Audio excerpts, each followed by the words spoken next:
Hey, what's happening? What's happening? You know what's up. I heard November 18th gonna be back in Lima, War Wrestling. Soul Shooters. Heck yeah, man. It'll be a good time. Oh yeah, we'll be there. I ain't gonna do this thing right quick. I'm right back. Yeah. Sorry about that movie. Congratulations. That's awesome. When do you guys start shooting? November 18th, man. See you, brother. Have a good one, my friend.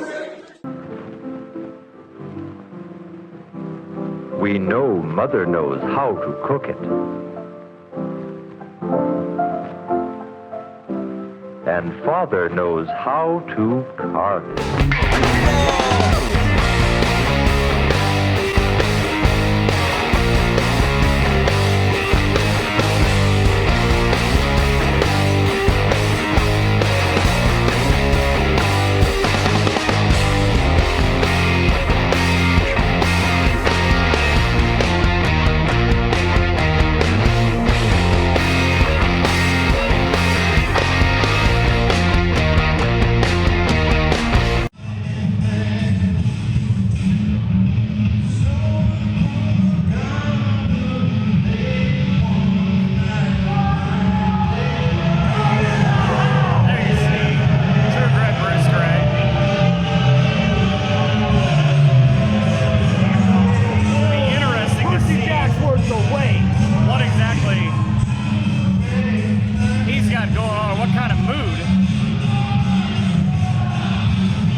Kick off this show, Bruce Gray in a four-way cannot be in a good mood.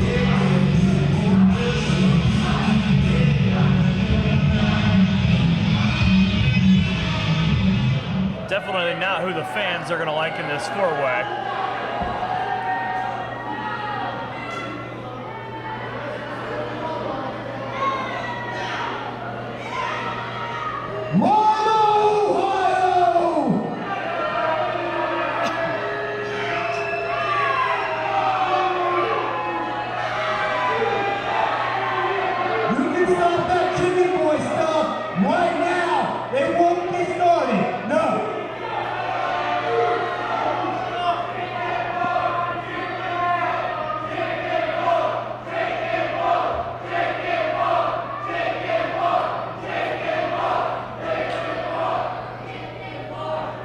Like I said, there's only one side of the crowd doing the chicken boy thing, alright?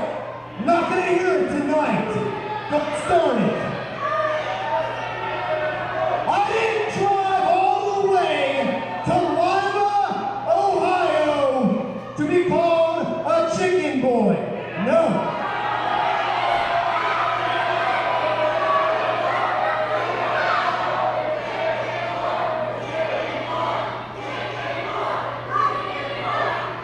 My two fingers are up, that means you guys be quiet. I came to Lima, Ohio for some competition.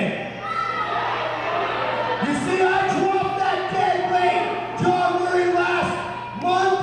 Yeah, so now you are looking at singles competitor Bruce Gray. And I'm a very dangerous man. I have the meanest DDT, north of Georgia, south of Minnesota. So what I am saying right now is give me competition!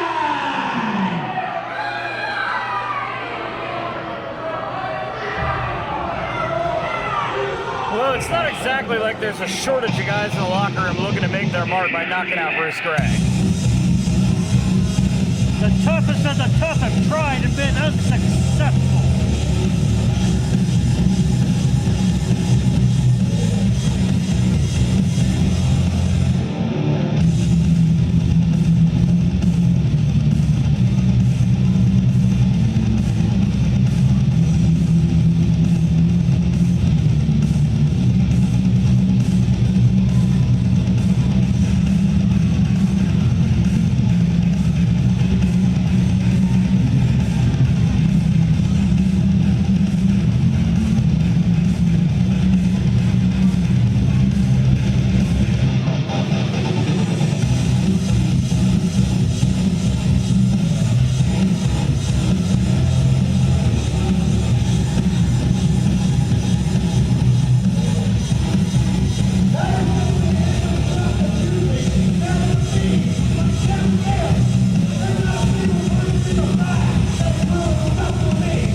on his way out. The most dominant and longest reigning war champion in the history of the promotion. And that's not a guy who's scared of Bruce Gray. You said you want some competition? He's gonna get it. I gotta know something. What's my name? One more time. I said, what's my name? You got your competition, and not only that, I'll be putting this on the line. I brought this from St. Louis, Missouri. I think all of you need to see it. This is my crown of glory. And not only that, I'm not going to be the only one in this match. Anybody else that wants some of Jake something, you're wrong. I'm not sure how wrong in the head you have to be to want to fight Jake something. Jake something, like I said, I personally know him. I managed him to the war title. And out of the war title. He is a guy who just likes to fight. It's what he lives for. He loves to fight. That's how he makes his living. He knows that's how he makes his living. And he's always ready for one, 24/7, 7 days a week. And I believe he's going to get some more competition from the form of Jay Maynard. And I was hoping this guy was thrown down on 75 somewhere. Couldn't make it. speaking of guys who like to fight, He is Jay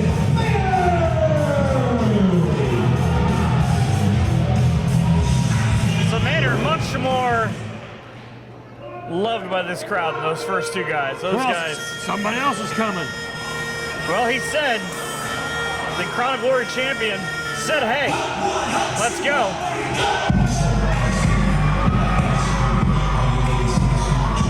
And the ladies' favorite wrestler, Have you called the number yet? in case you aren't paying attention, his number is on the back of his trunk.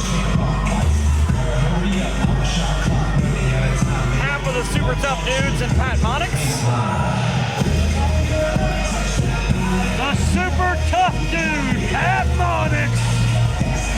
We're going to find out just how super tough he is tonight. That is a varied set of competitors, and we're not done yet.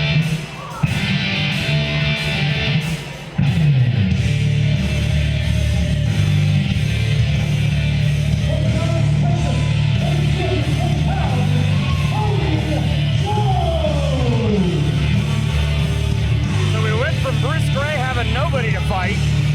All of a sudden, Cody Jones rounding out the fifth member and maybe the last of this match. Cody Jones is the guy we saw this summer. That's why you got to come to the war shows in the summer when we come to a festival, a fair near you. That's where you see the new talent, and that's where you find out who will make the grade to be part of the roster. Jay Maynard started off the very same way.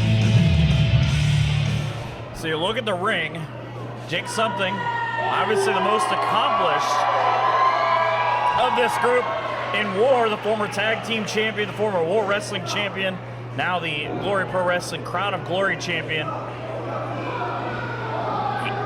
You gotta have guts, you gotta be, I would think, pretty sure of yourself, come back to a place you've been gone since losing the war wrestling title and say, hey, bring out whoever you want, I'll beat them all. Oh yeah, and I'll put this other title up on the line. So everybody getting it started by attacking Jake Something. It's smart. He's the toughest guy in there, I'm telling you. Look at the strength of Jake Something. He just exploded all over every other competitor, just that powerful. Think about his transformation since he started here in war wrestling. Much bigger, nastier attitude. Jake Something started off in a tag team called the Painkillers. He was probably about half the size he is now when he started. Yeah, that spear used to look a lot different back in the day, but just about broke Bruce Gray and Cody Jones in half. So now Something, seen a lot of power bombs. He's a guy, oh, no way. He's not gonna, a double power bomb? Are you kidding me? Jones and Bruce Gray, like a sack of potatoes, able to work together to send out the champ. Like I said, Jake something, most dominant champion ever, but I'm sorry, the smartest guy in that ring right now is one true grit, Bruce Gray. And Jake something, probably one of the toughest guys in professional wrestling, period. But Bruce Gray, he's pretty damn tough too. Bruce Gray just had his lights turned out by Cody Jones. That running knee. Now Jay Maynard back in, and you go back and you think about how this card is going to shape up later on. A last man standing match for the World Wrestling title, and the current champion, the guy who took it away from Jake Something and Matt Taylor, he's got himself a war with Chiron.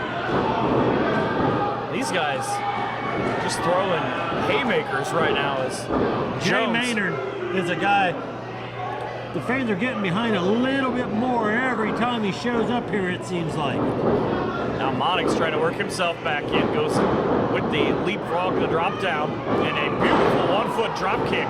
That was a thing of beauty. I'll give credit where credit's due. Pat Monix is just athletic as hell. And Monix has got everybody around the ring, and I'm not even sure what he's looking for here, but he's got a full head of steam as he is up and right through the ropes. Down goes all 5 competitors. Pat Monix standing tall. Like you talked about earlier with the Super Tough Dudes, breaks on the scene. Kind of another one of those guys. Comes on late, has made a big impact though, especially with the crowd here in Lima since his debut. Now Bruce Gray, worse for wear after he was knocked out. The bodies are slowly stirring there on the floor. Here comes Jones. Jones up near the corner. Monix tossed away. Jones says, I'm going to get me some of Bruce Gray. And here comes Jay Maynard. Maynard said, no, it's my turn. Why is everybody wanting to suplex Bruce Gray? Well, he came out and ran his mouth early on. That's probably a part of it. Said nobody wanted to face him. Now back out Gray all the way up to the top. That's something you don't see from Bruce Gray. A high cross body. Uh-oh, here's the champ now. Something, he turns right around, and he just ran into him like a rhino. Bullies Bruce Gray to the ground. Now Something with Maynard and Monix in the corner, misses on the swing. A double super kick. Staggers Jake Something down to the corner. Both guys now.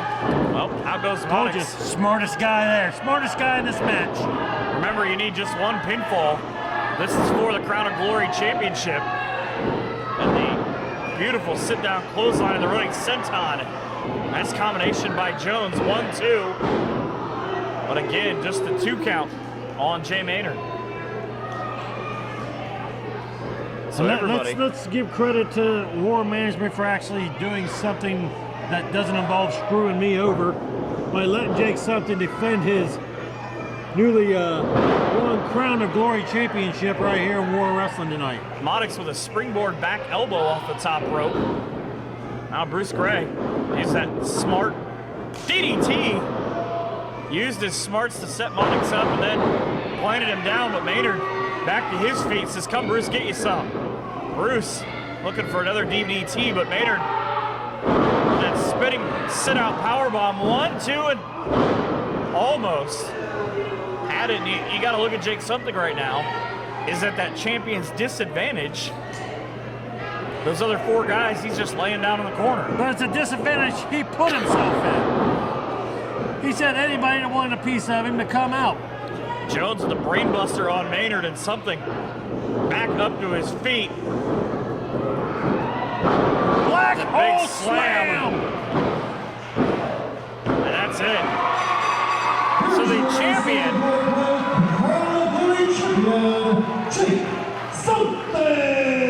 does exactly what he did. I have a feeling he's going to be the most dominant, longest reigning champion of Crown of Glory as well. 4 other guys just couldn't take that belt from him. And he's the one that got the pin. He's made his mark since he left War Wrestling all across. Glory Pros, super kicked. He's been champion everywhere he's gone, and at least leaving here tonight, he's going to continue to be the Glory Pro Wrestling Crown of Glory champion in pretty dominating fashion.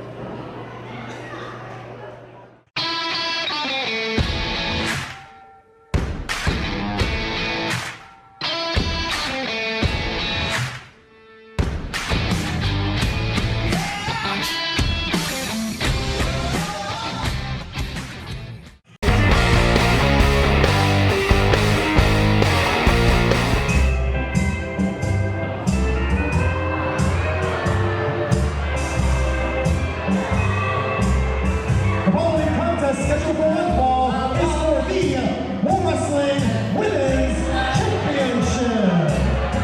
Making her way to the ring from Gulfport, Mississippi, she is the War Wrestling Women's Champion, Thunder King! There she is. Does she look magnificent? Aren't you proud to have a woman like Thunder Kitty representing War Wrestling's women's division? She's effective, that's for sure. Remember, she'll face Shauna Reed tonight, but the last King of War event, she won a 5-way, kind of similar to Jake Something. Sort of had a disadvantage for a long time, got knocked out of that match for a little bit, and then was able to get back in, pick up the pinfall, and keep that women's title around her waist. Because that's what champions do, McCormick. See if she's got a few words of disdain here, as usual, for the fans in Lima. All right, everybody be quiet. I want me to tell you all, shut up. Shut up. Y'all don't shut up, I ain't leaving. We've already been over this before. So tonight, they have me facing Shauna Reed again. Shauna, what makes you think that you deserve another championship opportunity? I've already beat you once. I took the pin from you last time. What makes you think you're gonna beat me this time? You might as well just stay home. Nobody would have blamed you if you did. Probably it would have been a better idea. But if you think you can beat me, fine. One more chance. Come on out, Shauna. What a gracious champion she is, Hey, too. you shut your mouth. I think she was talking to you. She didn't have a choice. The powers that be in War Wrestling decided Shauna Reed was going to be in this match.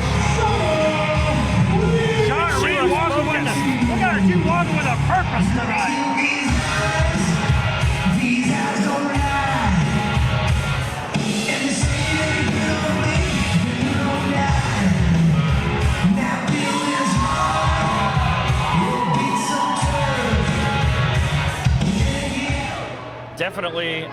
Definitely a different Shauna Reed than we've seen in a while. Like you said, walking with a purpose. That purpose is in Joe Kopas's hands right now. That would be knocking off the current War Wrestling Women's Champion, Thunder Kitty. It's not really a surprise the crowd's behind Shauna Reed tonight. Well, it's not the smartest group of people in one room, that's for sure. You look at Shauna Reed and you think right there, right out of the gate, trying to surprise the War Wrestling Women's Champion. Think of who taught her everything he knows. Cody Hawk. I guarantee you, Cody Hawk did not teach her everything that he knows. Well, it'd be a very long list. He may have taught her everything she knows, but believe me, Cody keeps a couple nuggets for himself. You'll find that out later on as the Classics, Dusty Dellinger and Cody Hawk in action.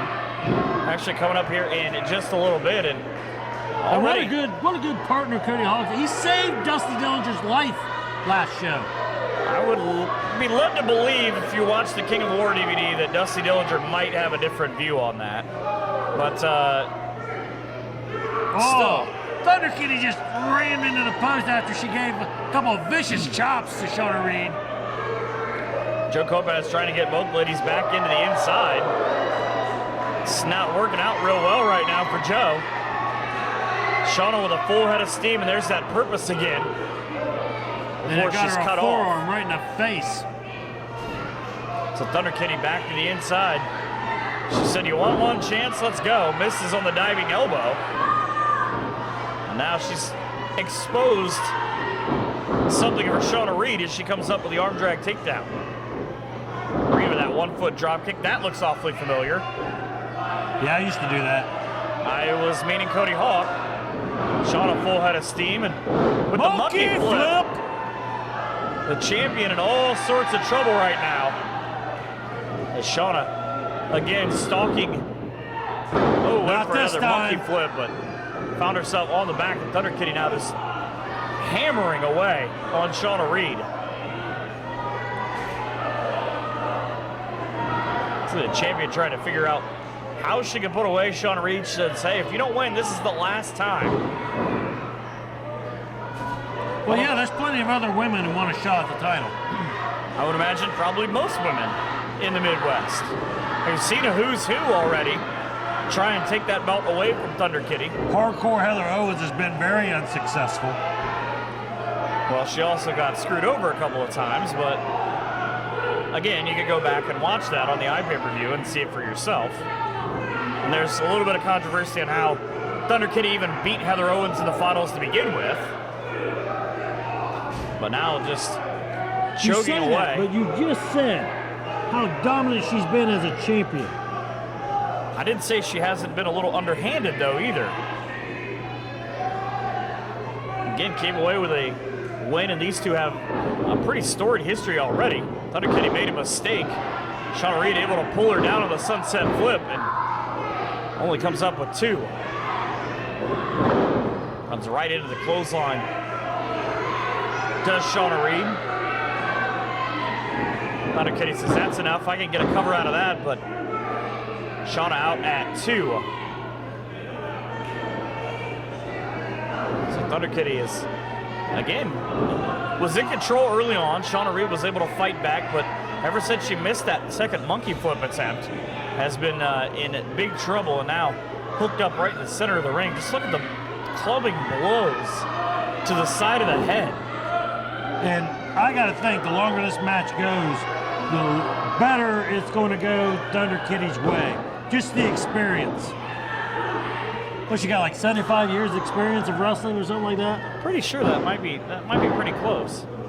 But kind of harkens a throwback a little bit. You get you're not going to see a lot of flashy moves from her. She's going to do a lot of ground and pound, as you've seen in the last couple of minutes here.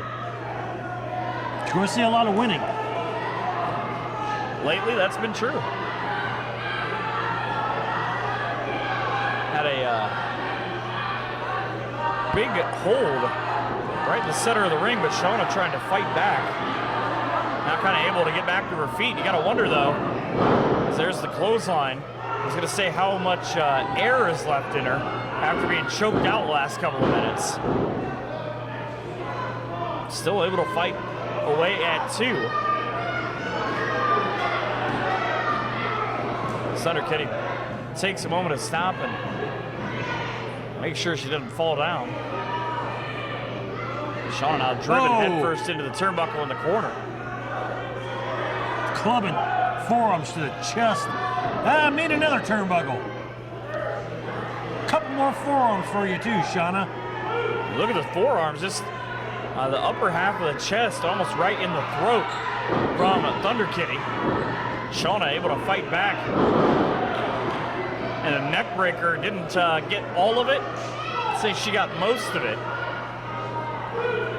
Well, that was what I was talking about a little bit ago. Maybe, you know, as long as she had air deprived, not able to make the complete turn to finish that one off. Some Oak Ladies trying to fight back to their feet now. Opposite sides of the ring as they stagger up, and Thunder Kitty eats the clothesline. Shauna Reed now back-to-back clotheslines. Shauna's so tall, she's got to slouch down. And a sling blade. Clothesline Thunder Kitty. Thunder Kitty with the legs down and just a 2 count. Yeah, you're right. And you wonder how much that had to have taken off for her to have to, instead of swing straight across with all your momentum, of having to change your angle and sort of come down a little bit. Right in the kisser.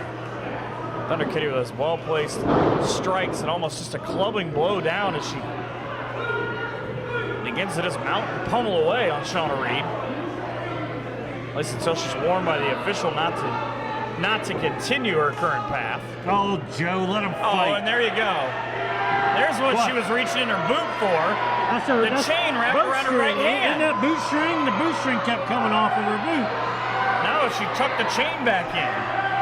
I don't know. I'm not seeing that from here. Need to get your eyes checked.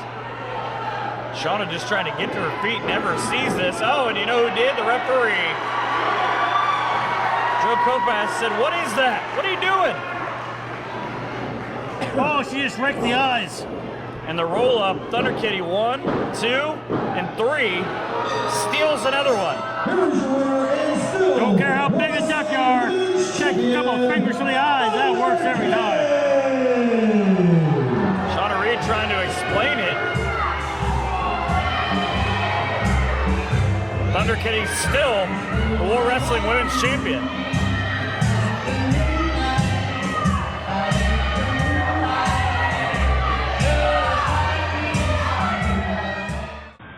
You see, we got the best record at War Wrestling, bar none. We have an undefeated record against all these Hall of Famers. Fact. The Highlanders. Fact. The Delivery Inc. Fact. The, what is it, Postman, Delivery Inc.? Whatever, the Michigan Invasion.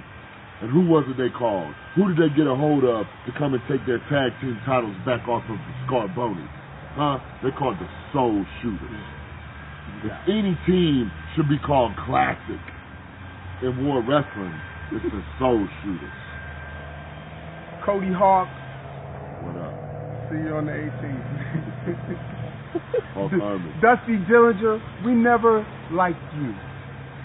You know what I'm saying? So it's going to be cool to come back to War Wrestling and start our reign of terror with you and Cody. And Cody. You know what I'm saying? Hulk Harmon. Hey, yo, recognize the name. Respect the skills. And Tap before the snap. The following tag team contest is scheduled for one fall. About to make two rings, fighting out of Indianapolis, Indiana, at a total combined weight of 505 pounds. Poison Apollo Star and Drew Skills, the Soul Shooters.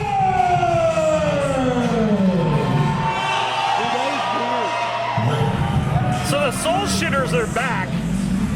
A new look for Apollo Star. He looks unhappy. The bandana hiding a much shorter haircut now for Apollo Star. Like you said, a very, very different one is now Drew They Skills did with not something have to say. kind words for Stop, Dusty. knock it off. We don't need you people cheering for us. We don't need it. You see, we've been gone for over a year and none of you people cared. None of you people said anything about where's the Soul Shooters.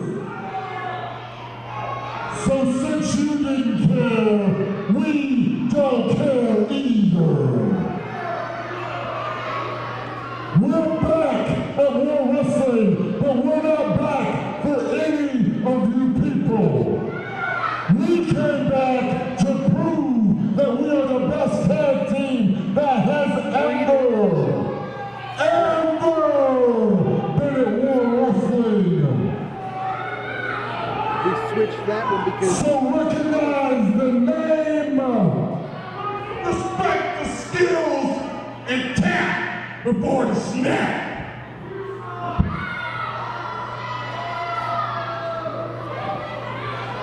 Much angrier Drew the Don Johnson and Apollo Star than they were blame here the Trump. last time.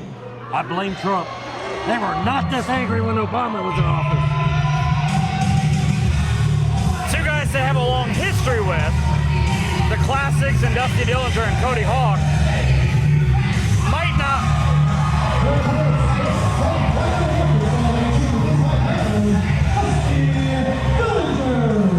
not want to be the two guys to try and stop them tonight. They are the Classics!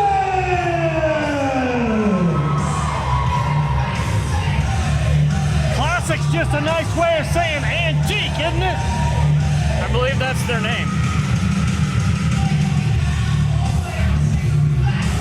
So you go back and you look at King of War, you think about Cody Hawk on the outside for Dusty Dillinger. We talked about it a little bit earlier, but did he or didn't he save his friend? Did he save his tag team partner? He did. If he had not, we would not be seeing this match right now because Dusty Dillinger would have been dead. And you talk about Shauna Reed earlier being trained by Cody Hawk. He had a hand in training both these two, the Soul Shooters, as well. And he also had a hand in training the referee. So pretty much he's had a little bit of a helping hand in everyone's career that's in this ring right now. Yeah, he made Dusty Dillinger relevant again. After you tried to ruin his career in Indiana. That's the story I've heard. But you look at it, I saw both Dusty Dillinger and Cody Hawk earlier. They seem to be back on the same page. If you were with us for King of War, they definitely were not. But and you can't blame me for Indiana. Nobody can have a career in Indiana. It's Indiana, for crying out loud. So the Soul Shooters from Indianapolis, Indiana. Is that why they're angry? Yeah, that's why they came to Ohio. I think they came to Ohio to fight. That was pretty well evident during Drew's speech. And Apollo, tell you what though, can't get over this new hairdo. I'm not used to seeing him without long hair. Kind of matches his temperament though right now. He seems much, much angrier.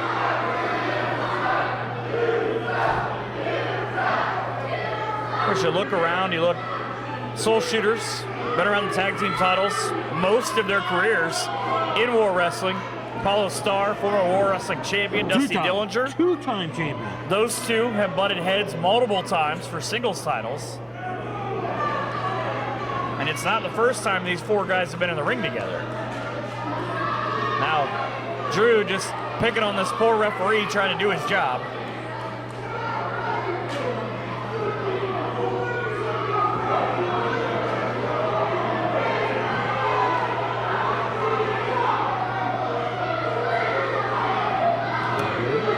Rest of this show is apparently card subject to change.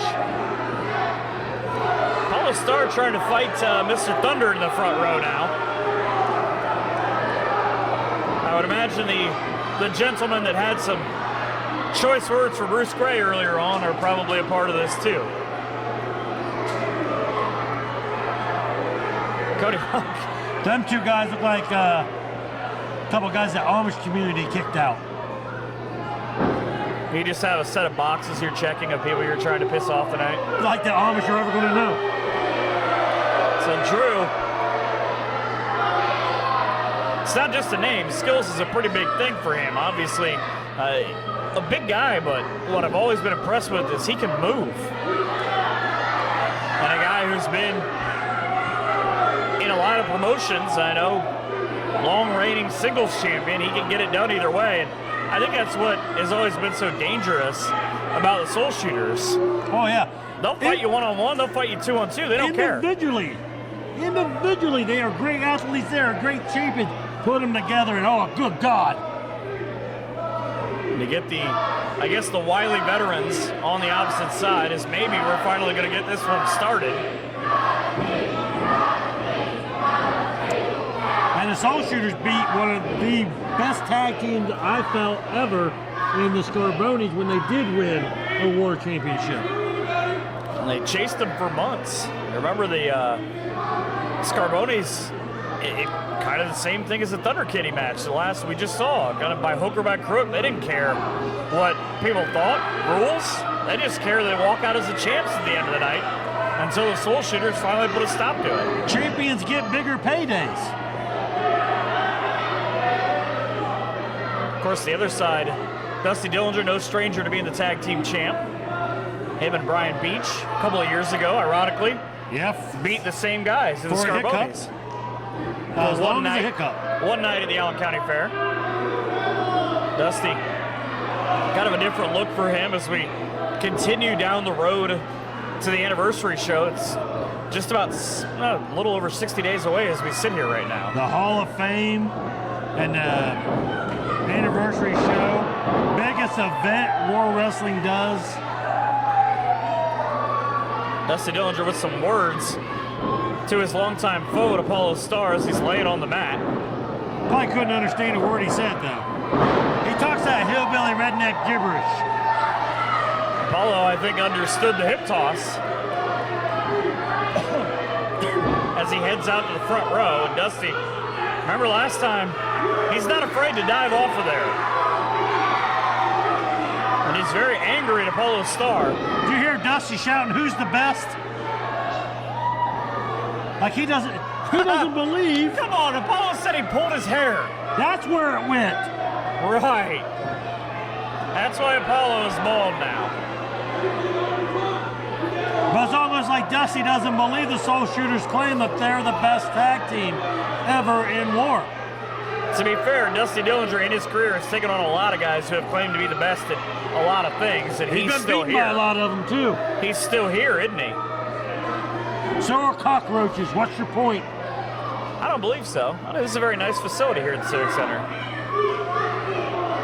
So Dusty and Apollo are going to square off again. Dusty's got to be careful not to work himself a couple of steps back into that corner. We've already seen a big night. It's kind of an amazing thing. You talked about missing fair shows for War Wrestling, but you really can't miss any show. We've already seen Jake Something return. Jake Something come back. The Soul Shooters are here. Oh, and who knows what else will happen. The roll through and just a one from Dillinger as he squares off again, and Apollo. Any two guys on the roster, I'm not quite sure anybody would want to have fisticuffs with either one of these guys. Oh, and Apollo below the belt.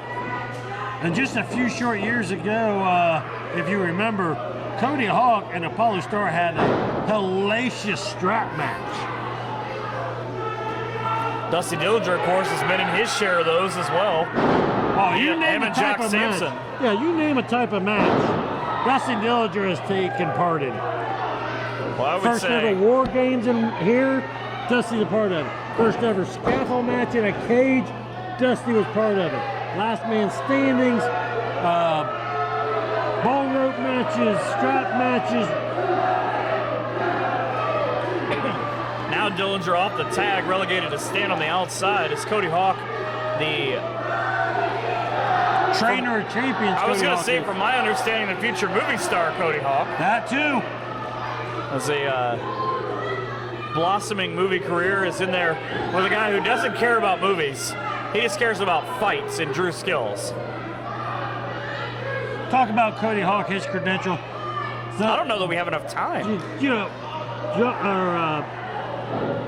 Dean Ambrose, former WWE champion, trained by Cody Hawk. Haley Hatred, Sammy Callahan. Don't forget, over there, what is it, Global Force, used to be TNA, whatever it's called now. Dummy. Eli Drake. Yeah, he is.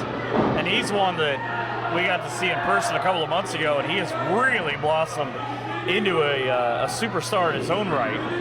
But all those guys, they all have that in common. They have Cody Hawk. And somehow Dusty wanted to go back in there with Drew, able to fight him off, but a little worse for wear. Look, he's just throwing hands, and Drew just happens to be there.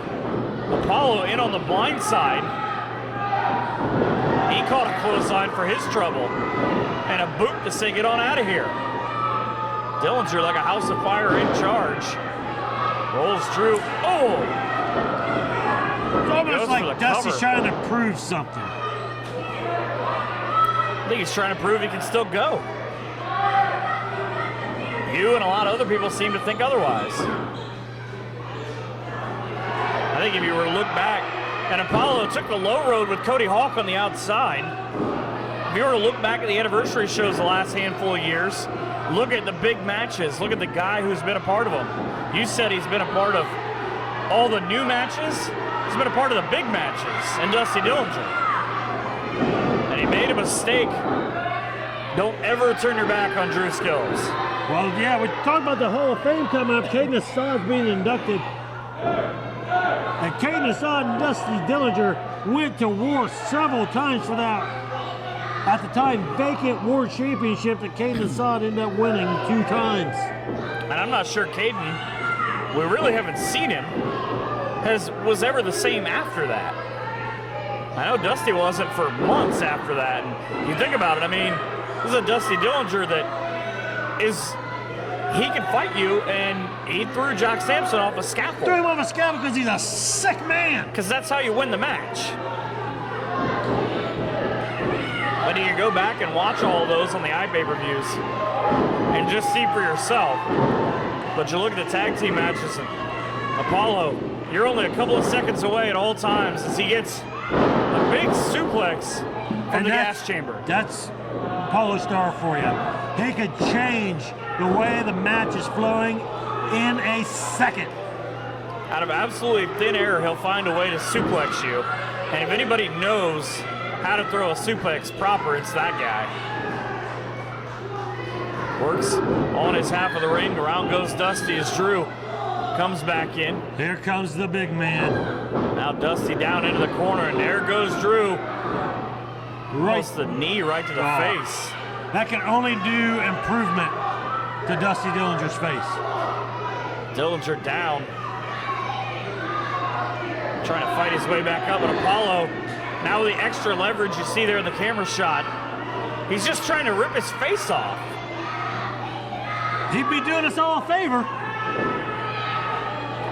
And in the corner, who knows better than these two guys how to use the opponent or the referee's back turn to torment your opponent. Apollo. Again, I saw him backstage before the show got started.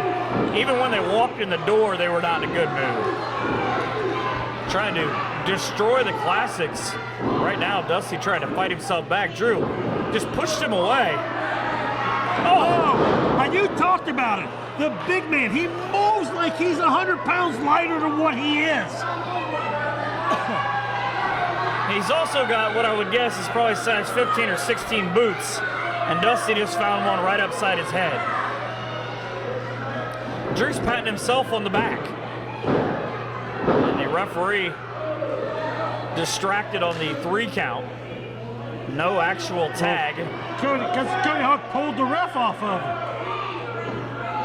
See, he blatantly pulled the ref's leg. Distracted the referee to break up the 3 count. Again, I talked about it with Shauna Reed. Maybe you're right. He didn't teach her everything he knows. Right now, though, his partner in trouble and just spiked across the throat by Apollo. Cody tries to get back in and is not helping Dusty at all as he's fighting with both Apollo and the referee. You look at these 4 guys, you think you almost need 2 referees at a time.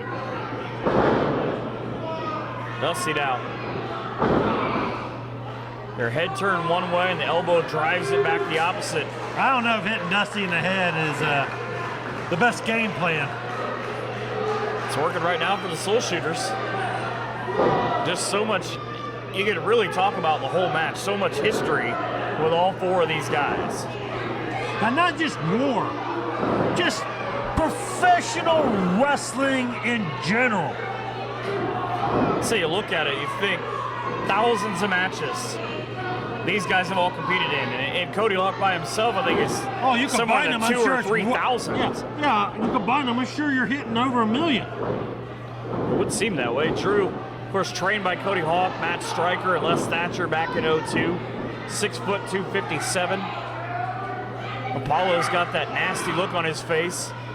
Brings so many different things. I would imagine it's hard to game plan with that martial arts background, the MMA.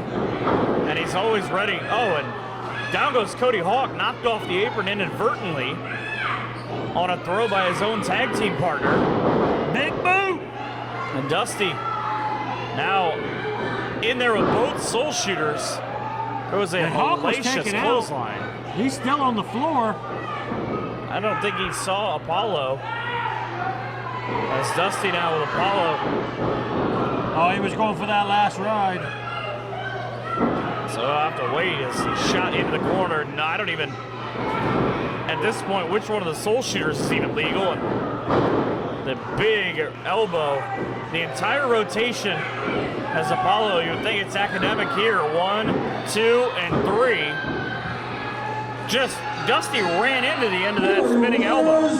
The Soul Shooters! Cody Hawk has to be carried to the back by security. And another miscommunication between Cody Hawk and Dusty Dillinger. What? And Cody Hawk is fine. What the? He just walked to the back. Maybe he felt weird. He didn't want to risk the steps. Meanwhile, his partner looking for him. He's nowhere to be found. Well, how ungrateful's Dusty? Cody saves his life last show, and then Dusty gets beat this show. He's lost both matches now in a direct relation to Cody Hawk. I forgot to claim my throne as the king of this thing. So a developing situation between the classics, but at least for one night, the return of the Soul Shooters finds them victorious.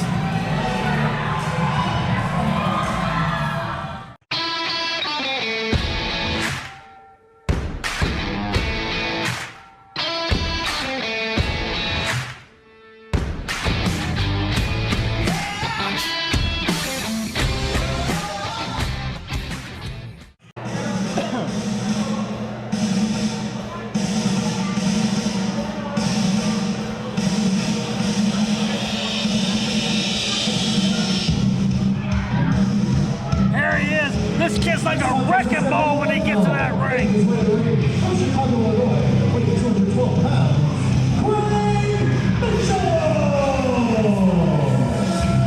So Mitchell, another relatively newcomer here to War Wrestling, taking on the guy that, well, to be honest with you, he cost a chance to be the king of war, and Chris Hall, a very angry Chris Hall. Chris Hall's a big dumb animal. Chris Hall was supposed to take on Chiron in the semifinals of the King of War tournament. Never made it to that match. And he was my guy. Raymond Day was unjustly suspended. Why he's not here tonight after Big Tom War Management screwed him in that tournament. He shouldn't have been in that tournament anyways. Marina Day was rightly suspended. There was no need for what? He wasn't even in that match. Matt Taylor had no business being in that tournament. Orlando Christopher was supposed to be his opponent. He was injured. My guy, Brandon Day, should have gotten a bye. He didn't win, and he's not here tonight. Good thing for Chris Hall.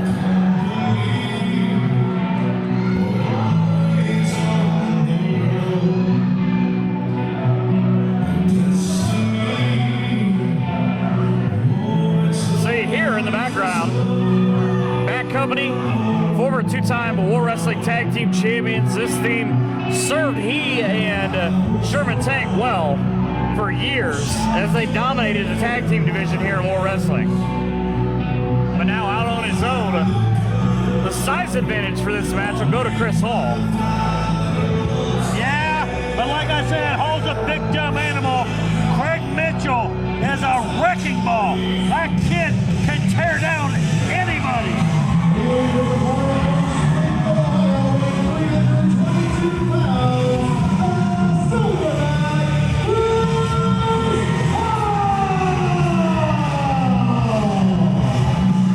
Mitchell just staring at Chris Hall as he makes his entrance. Mitchell's been impressive. He's in another one of those multi-man matches, kind of a make-your-mark kind of match here in War. And he did exactly that. Had a nice performance before falling at King of War. Craig Mitchell, also another guy, got his start on the summer tour this year. And there you see almost a head different of height between Mitchell and Hall. But look, no back down in Craig Mitchell at all. This kid has no fear. Tell you what, it's obvious that the fans are behind Chris Hall, but like you said, you can't sell Mitchell short. Obviously, you can see the smaller of the two, but there's not a fight I've ever heard this guy has turned down fighting out of Chicago. He probably fought the whole way here. I bet so.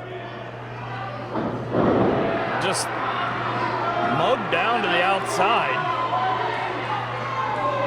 There's one young fan in attendance with a Craig Mitchell sign. He stopped to make sure that he saw him. Did you see him? He's even dressed like Craig Mitchell. But Mitchell now taking his time getting back in, making sure that Hall is pushed back by the referee. Tell you what, good luck with that, Joe Kopaz, getting in front of these two guys if they start throwing hands. I would just let him go. I wouldn't get anywhere near either one of them. Now backed into the corner I've is been Mitchell. hit by Chris Hall before, so. He felt like getting hit in the face with a cinder block. Oh, I tasted like metal for a week.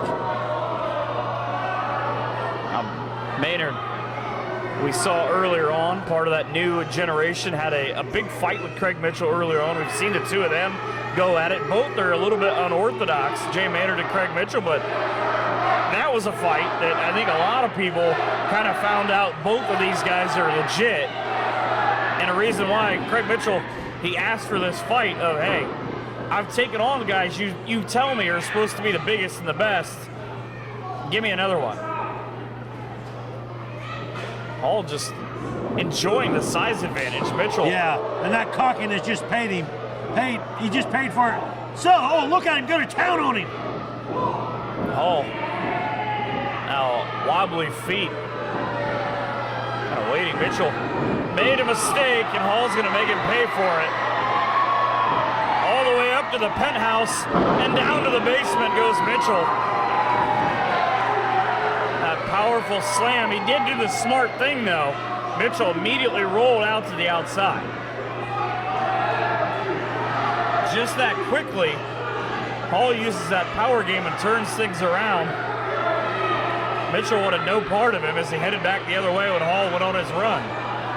You feel the ground rumbling? That's because Hall's trying to run. Oh. And the low bridge from Mitchell. Just I told you, Hall's a big, dumb animal.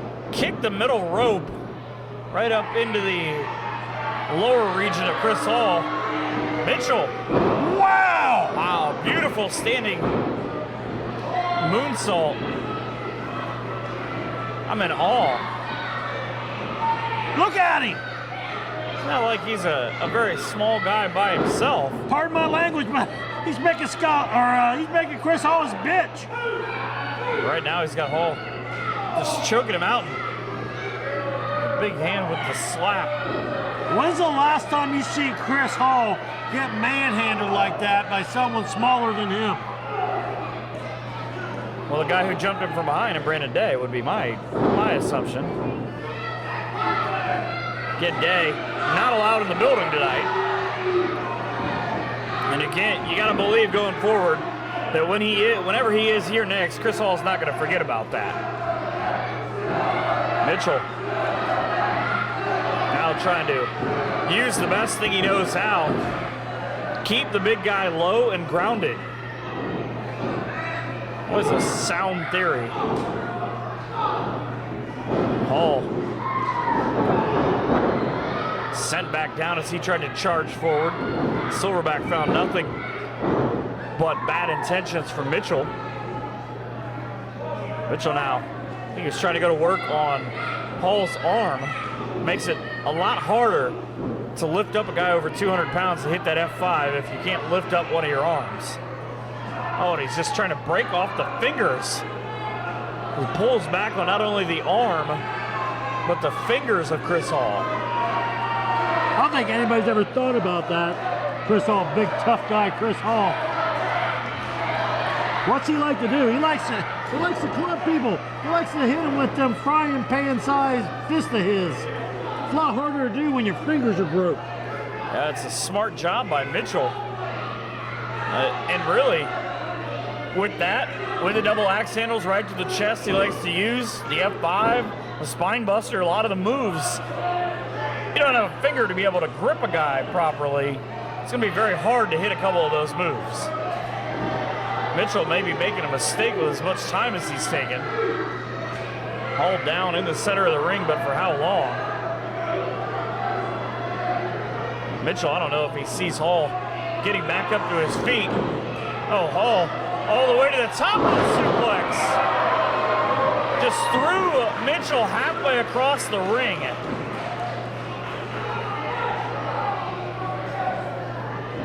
Just takes one power move that quickly to change the course of this match.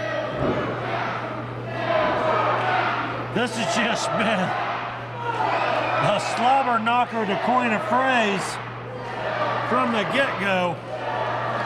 I mean, you know, we talk all the time about, you know, these matches sometimes is a T-bone right into the corner. Mitchell dropped right on the back of his head. Car crashes that have less violence than these, but this is like two tanks hitting one another. Now Mitchell, you got to be wondering about how he's feeling, being pummeled in the corner.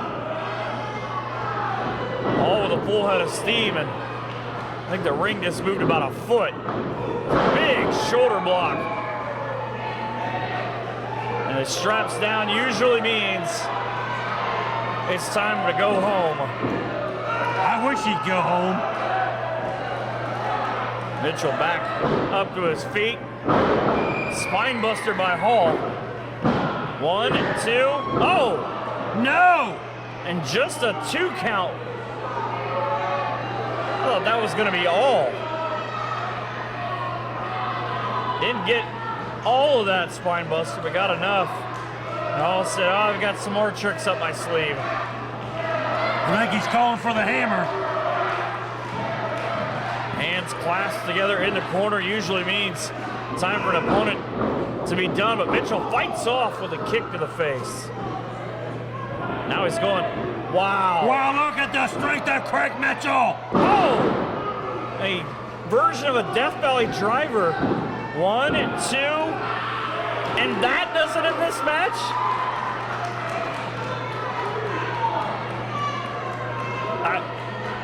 I'm more impressed by Craig every time I see him, but it's not as if he just floated over Chris Hall. He had him up there for a good 3 or 4 seconds. Tell you, keep your eyes on this kid, McCormick. You're going to try and recruit him? Hey, I'd be a fool if I wasn't. Mitchell now. Kind of fought off by Hall. Hall with another suplex. Pretty much belly to belly to him, and now Hall just well, when Hall menacingly does it, it's a belly to belly to belly. up for the F5.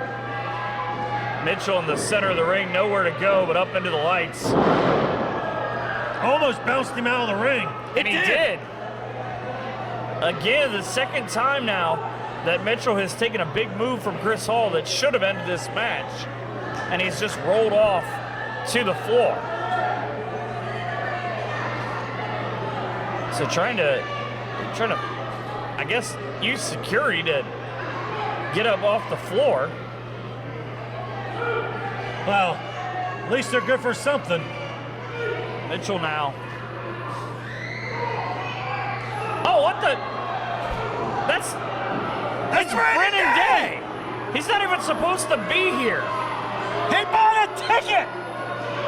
He's supposed to be banned from the building. No, he was suspended. He was suspended from competition. There's nothing stopping him from buying a ticket and sitting in the crowd. But bringing a chain, that's okay. Blame security.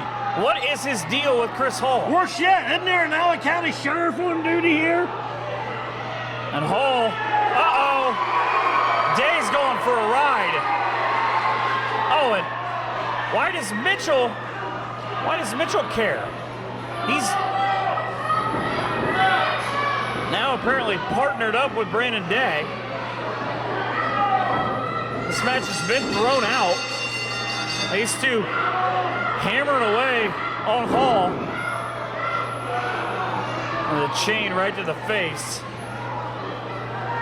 I don't know what Mitchell's got planned, but somebody needs to put a stop to this.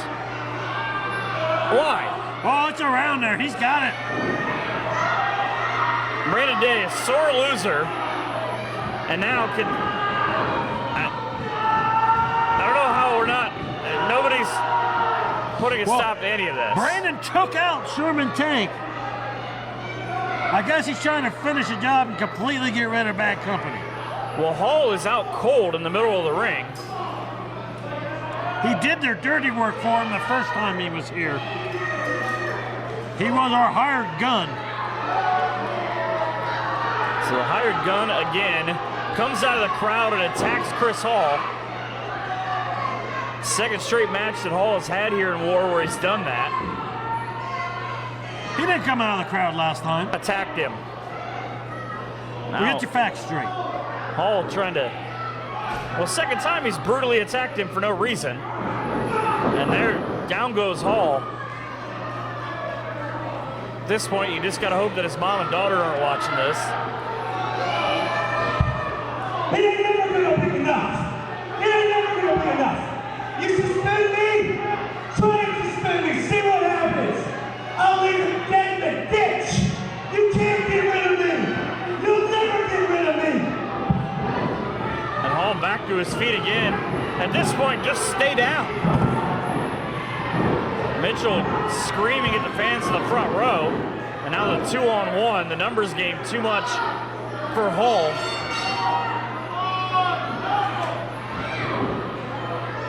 And I don't know how at some point this doesn't just become an assault. There's no rhyme or reason for this. Yeah, there is. Brandon Day doesn't like Chris Hall. It's all the reason you need. Not once has Brandon Day come to Chris Hall like he tried to fight him like a man. He's attacked him from behind twice now. Were you not in Ottawa this summer for the street fight? I mean, they literally went out to the street and fought. The last 2 months, he's attacked him from behind. Now Hall.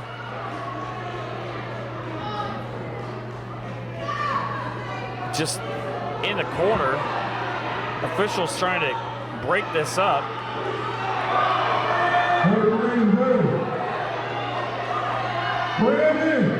Brandon Day. Hey, I may be suspended and you can't see me. If you don't get out of that ring, your ass is fired. That would be the voice of reason.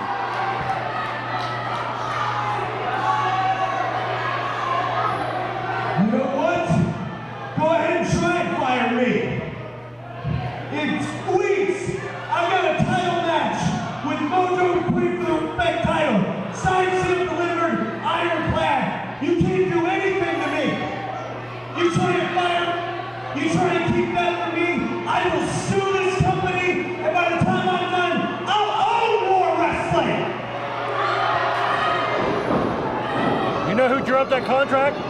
Foggy Nelson. My lawyer, Foggy Nelson. That guy's getting a lot of work.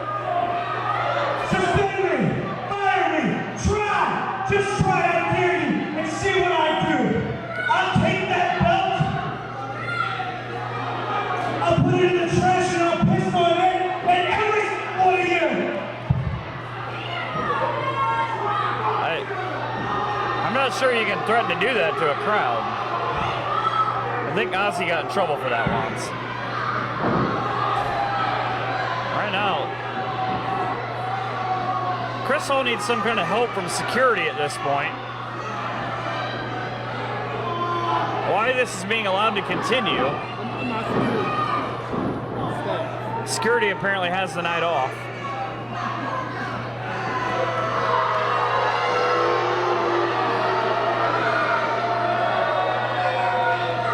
And Day and Mitchell appear finally happy with themselves. Enough for this to stop.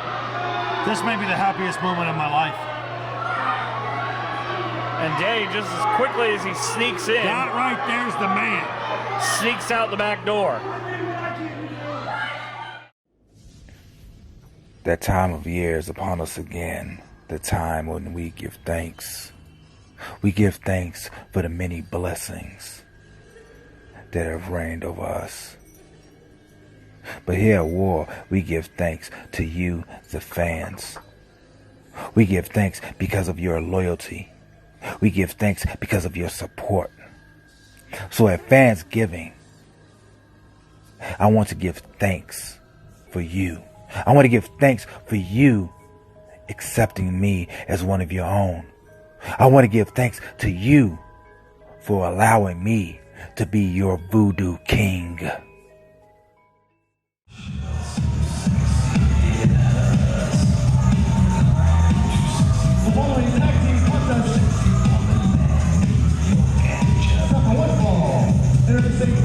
Now residing in Ann Arbor, Michigan, weighing 200 pounds, Mikey Smalls! Well, apparently Mikey Smalls has picked up and moved. One thing you can never say about him, he's short on confidence.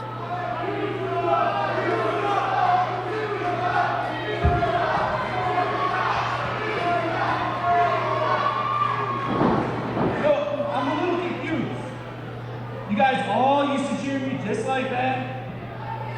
And then this man comes out here, tries to light me on fire. You guys remember that? Huh? Yeah. I took this guy to the top. I got that belt for him. Who hit Orlando Christopher in the head with that chair? Me.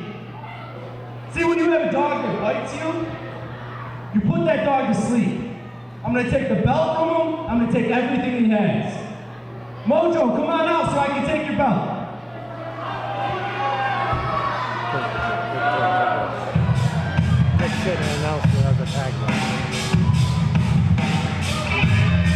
Mikey Smalls challenging Mojo McQueen for that respect title.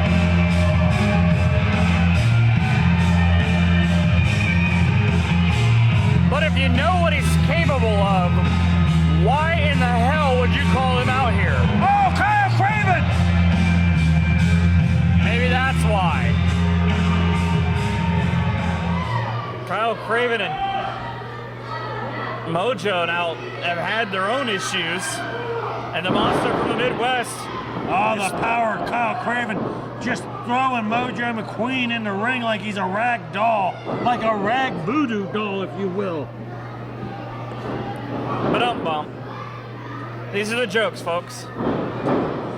But these two now, they haven't really liked the recent change. Mojo said he finally saw the way to go about doing things, and it wasn't the way Kyle Craven and Mikey Smalls were going about things. Said there was a different way. Now he's paying for seeing the different way.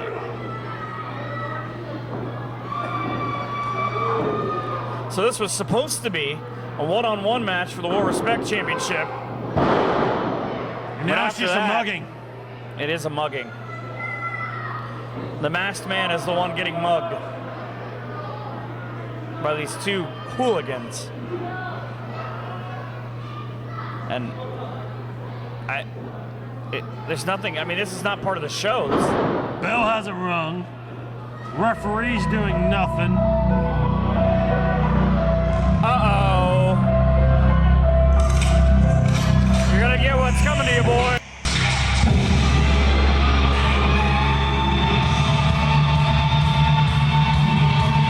Sick and twisted Zach Spade. Now trying to even the odds in. Already takes out Mikey Smalls, so Zach Spades, this guy popped up out of a coffin last month after not seeing him. That's what he does, he just shows up. Hadn't seen him for months. He shows up at the anniversary show, spears the bejesus. Wasn't the anniversary show was the last show at the UAW? King of War. Spears the bejesus out of somebody. Then he shows up, the King of War pops up out of a coffin. And he's now apparently initiated a tag team match. Mojo, oh! Right right into the side slam with a knee to the face of Mikey Smalls. Well, the referee's exercising his authority. He probably figured this was the only way to put order to the chaos that was going on in the ring. And look at the height from the Respect champion as he hit that splash. So Zach Spades, Mikey Smalls talked about coffins. Zach Spades disappeared in one, reappeared in one, like you said. But wherever he is, wherever he was, he seems to be a much more violent version of himself now. Yeah, it probably wasn't a very nice place knowing Zach Spades. Go back and you think about King of War, think about that 8-man tag he was in. We said it that night, he may have been the most well-adjusted member of his team. Yeah, he tagged with Abyss, Kevin Thorne, and Congo Kong. All three really kind of a surprise, Congo Kong especially, to see here in War Wrestling. But now I guess the team of Mikey Smalls and Kyle Craven taking on Zach Spades and Mojo McQueen. Mojo had his own opportunity to try and become King of War. Kyle Craven did too. That didn't go too well. And then everything transpiring after where Mojo, I guess, saw the light. But his partner Zach Spades in a world of trouble. And a beautiful float over on the suplex. Mikey Smalls had to have hernia surgery towards the end of the last year, beginning of this year. Looks like he's made a full recovery. Look how he just moves like a cat in there. Yeah, he's not a guy you're going to catch off guard. Right in there, very calculated as he caught that right hand from Spades. Spades, though, caught him with an elbow. Zach measuring Mikey Smalls, went for that obliteration kick. And kind of what you can do, I can do, back and forth. Each one of these guys, it's not like they're new to each other. And a veteran move by Mikey Smalls, isolating Zach Spades on his side, and for good leverage to tag his own guy, just stood on his wrist. And is there anybody more polar opposites than Mikey Smalls and Zach Spades? Well, maybe Mikey Smalls and Kyle Craven. I don't know. To me, these guys look like the two guys who probably ran their high schools back in the day. I guess you can see that. Craven, about 300 pounds. The Monster. Very aptly named on his nickname, the Monster from the Midwest. It's a guy kind of similar. We talked about Chris Hall a couple of matches ago about hitting power moves just out of nowhere that all of a sudden put your lights out. But Craven's that guy too. And then they're with the kind of the more technical high flyer with Mikey Smalls. Oh! Like in midair. Spades went again for that pump kick and again paid for it by having his head nearly taken off.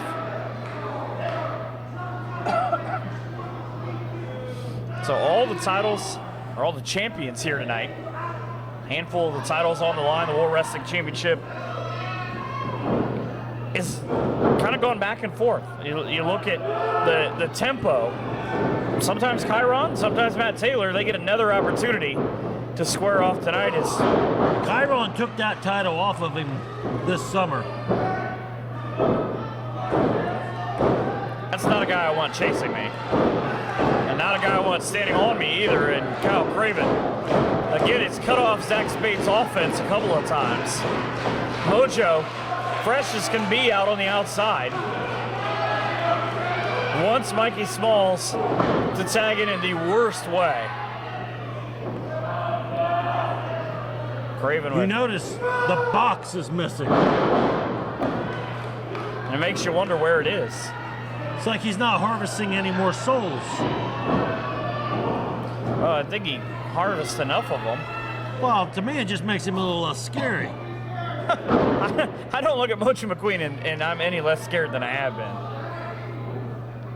It's still maybe not to mere mortals like me and you. Still a very large individual. But with somebody like Kyle Craven, true. It's almost like blood in the water.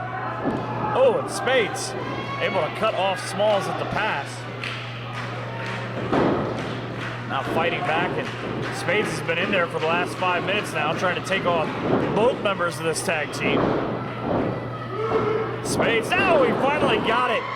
And look where Mikey Smalls ended up. Nearly in Wapak.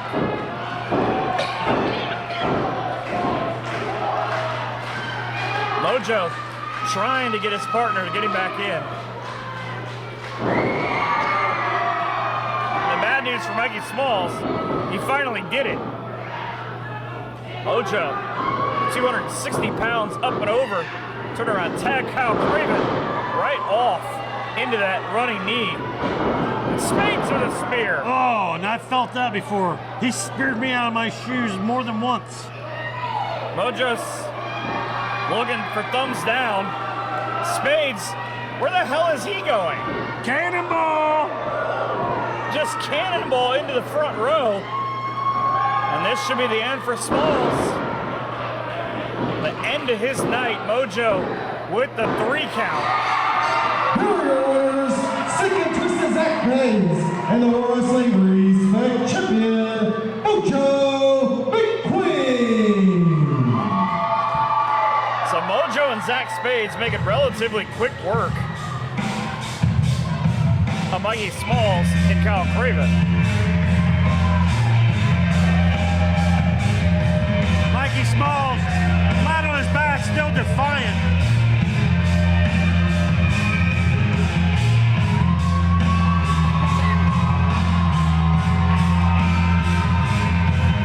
On this night, it's the War Respect Champ that stands tall. I don't think that's the last time we're going to see these 4 in the ring together.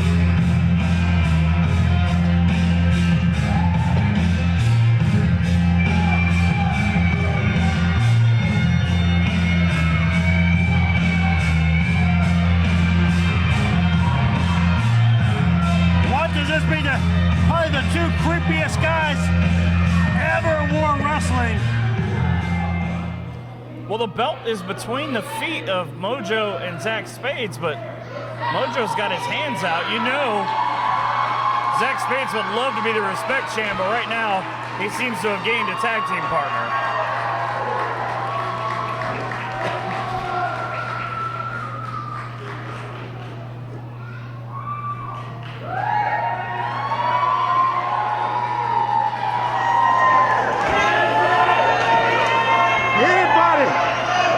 That want a piece of Mojo McQueen, you know where you can find it.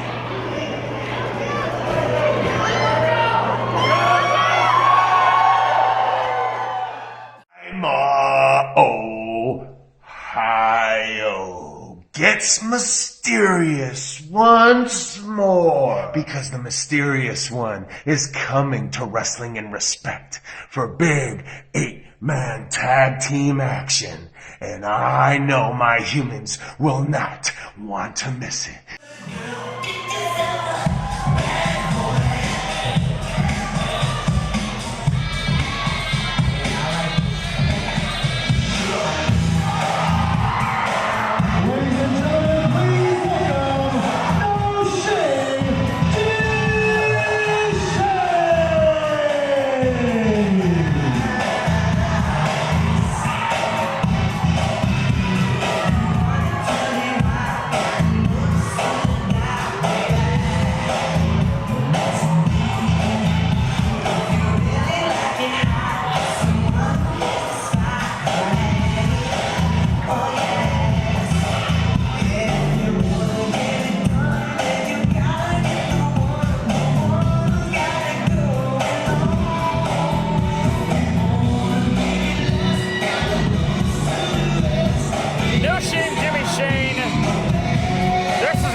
The King of War, I guess Team Jimmy Shane, for a lack of a better term, taking on the Village. Yeah, that's probably the worst term ever.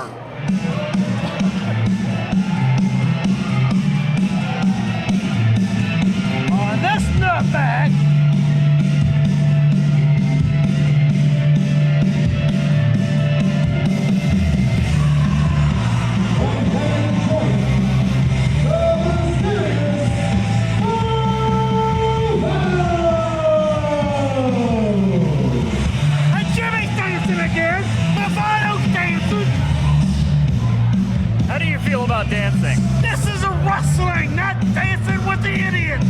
match hasn't started yet.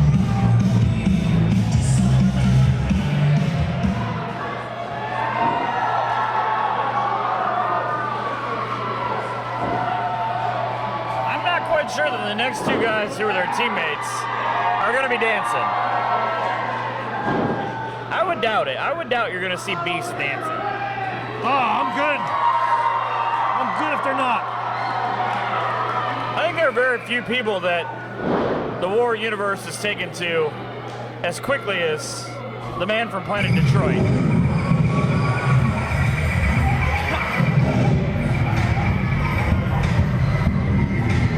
That sound means only one thing. Nick Hahn takes off running? Because that just happened. Look, there he goes. There goes Nick. Yeah. Nick Hahn knows what that means.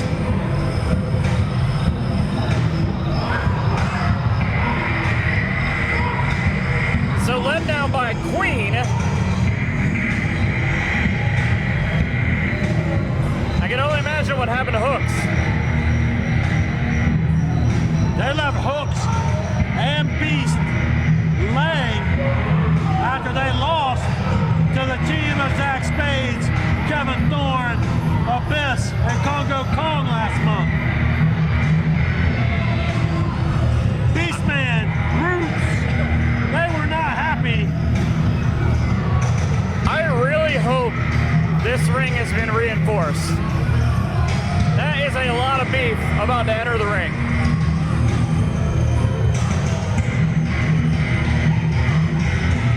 And there doesn't appear to be any more dancing from Jimmy or Movado.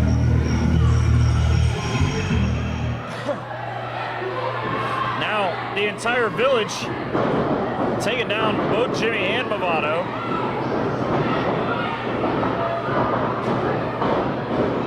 As Queen looks on, look, she's got the stick. The village just in absolute control. Where'd Nick Hahn come from?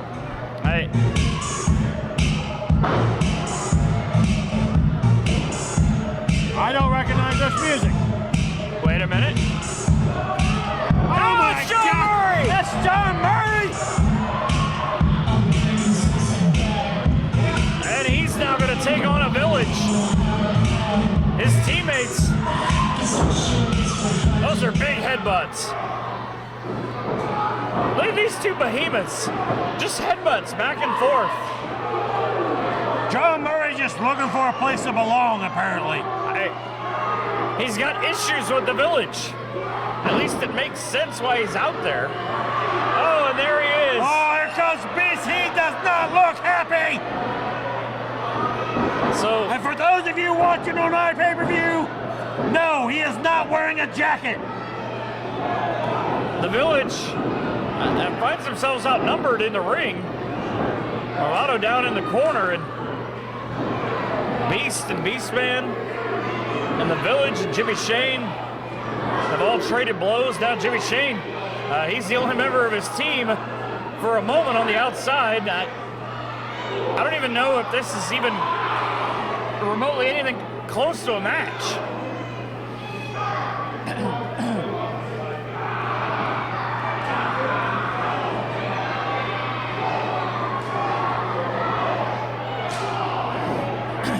So it's like the village versus the island of misfit wrestlers.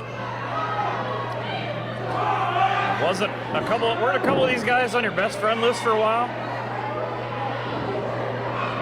Things change. Beastman was trying to rip Movado's mask off. Beast is now back in the ring. Oh, and Queen trying to, I don't know, she tried to insert herself into Jimmy Shane. His conversation with his fist to Beastman, but not what I would want to do. And John Murray has he's having a bad time. His hair's not really helping out all that much right now. So much going on between the 8 people outside. It's Beast. Oh, I just grabbed him by his back hair and ripped. And I guess this is a match. Some version of this is a match. Oh! Good Lord!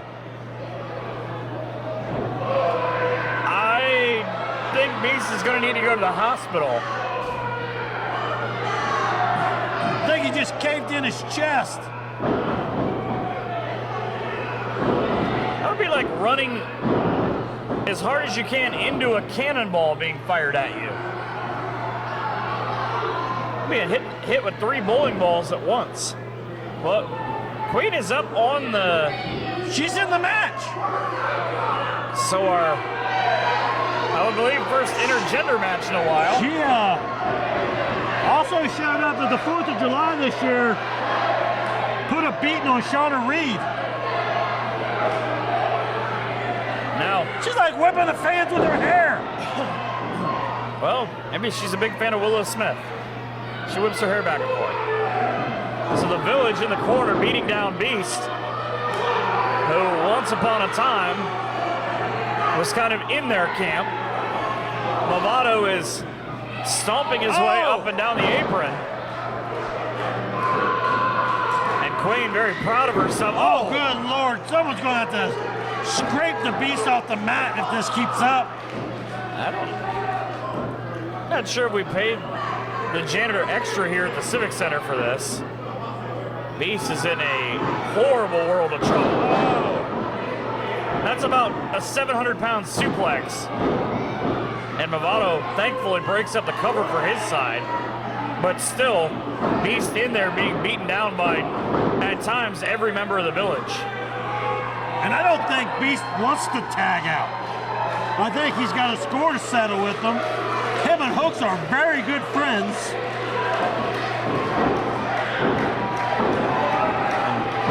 Again, Hooks was left a bloody mess after King of War. We still haven't heard from him. I haven't seen him. Oh, and the Village enjoying their handiwork. Papa Dingo. Look at the power as he throws him into the ring, into the corner there. With everything he had. Oh, he picks him up like a child. Picked him up by the belt and carried him into the corner. I guess it'll be Queen's turn now to go to work. Version of the scissors kick, right to the back. Oh, she might be 100 pounds, but it's 100 pounds straight down in the middle of the back.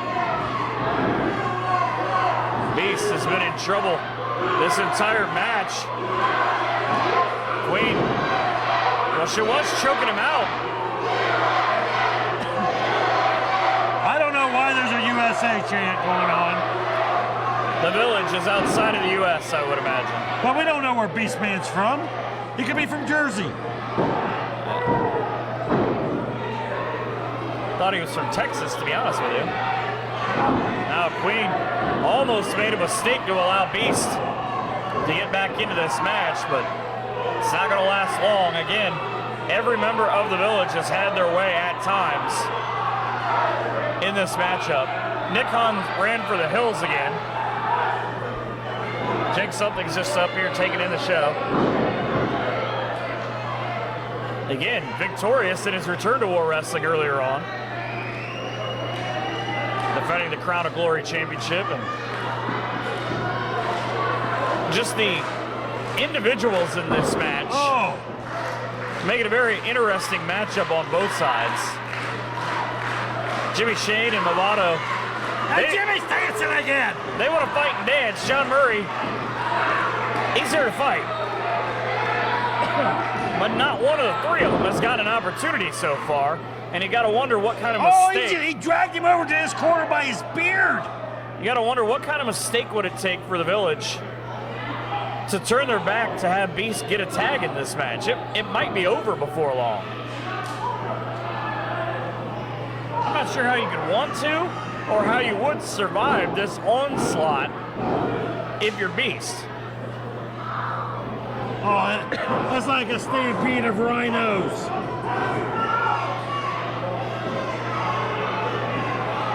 Or 2.5 elephants in Tanu's case.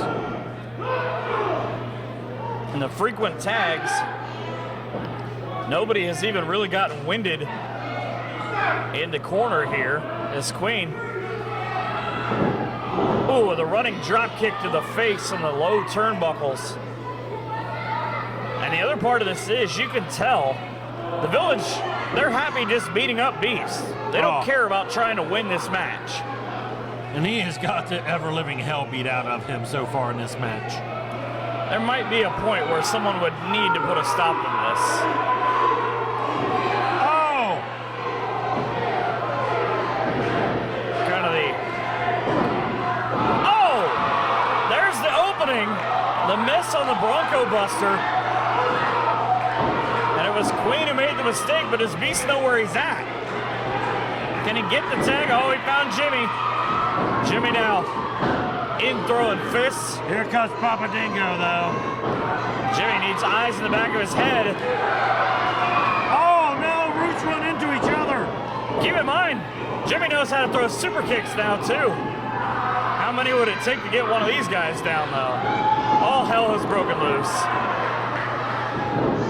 Beastman took out Jimmy's partners. Oh! Beastman might have just taken himself out. I've seen an older gentleman do that move before. And Jimmy. That's not the Bronco Buster I wanted to see. Jimmy, there you go.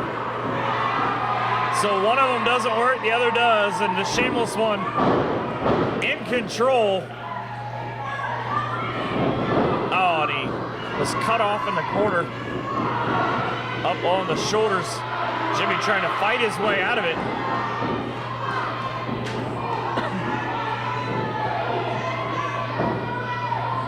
Now Jimmy shot off the ropes.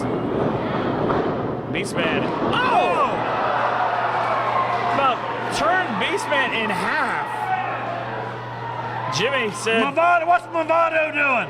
Movado booking a flight back to Planet Detroit. Oh, he just fell off the top. Movado might be dead. Someone might need to check on him. John Murray's now the legal man. No, John Murray. John Murray. No, John Murray. The feet as the big guy looking to fly. Murray. Turkeys can't fly. We'll find out. As God's my witness, I believe they can. Now, cut off by Queen. And to no effect. These shots, and what the hell? Why is Bruce Gray? Bruce Gray! Bruce Gray's not even in this match. Now the cover, 1, 2, and 3, and that damn Bruce Gray screws John Murray again. The Village! So the Village, in this impromptu matchup, come up with the win. But thanks to Mr. Half DDT will travel and Bruce Gray.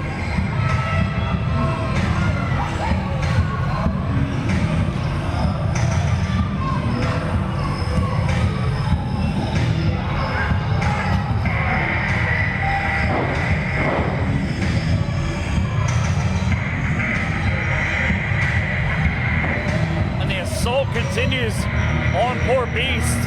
Nobody there to help him up. Jimmy's been run off. Movado's been beaten up, and down he goes. Queen with the cross body. Beastman. Tanu, Papa Dingo, proud of what they've done here tonight.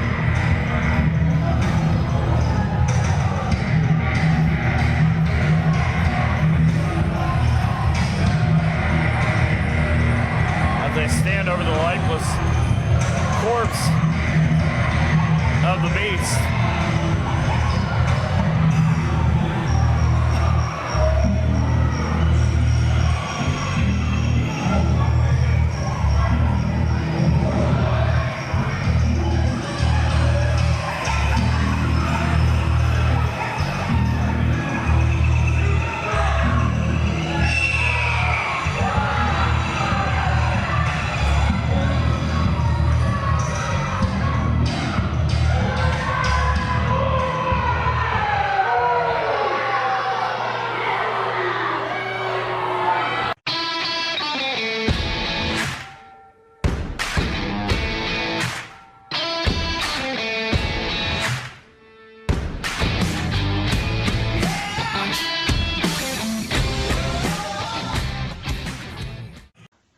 So everybody wants to know why I did what I did at the King of War tournament, huh? Everybody wanted to put a camera in my face while I was trying to leave the building, wanted to hear what I had to say. I didn't have any words on that night. I let my actions do the talking for me, but now I got a few words, all right?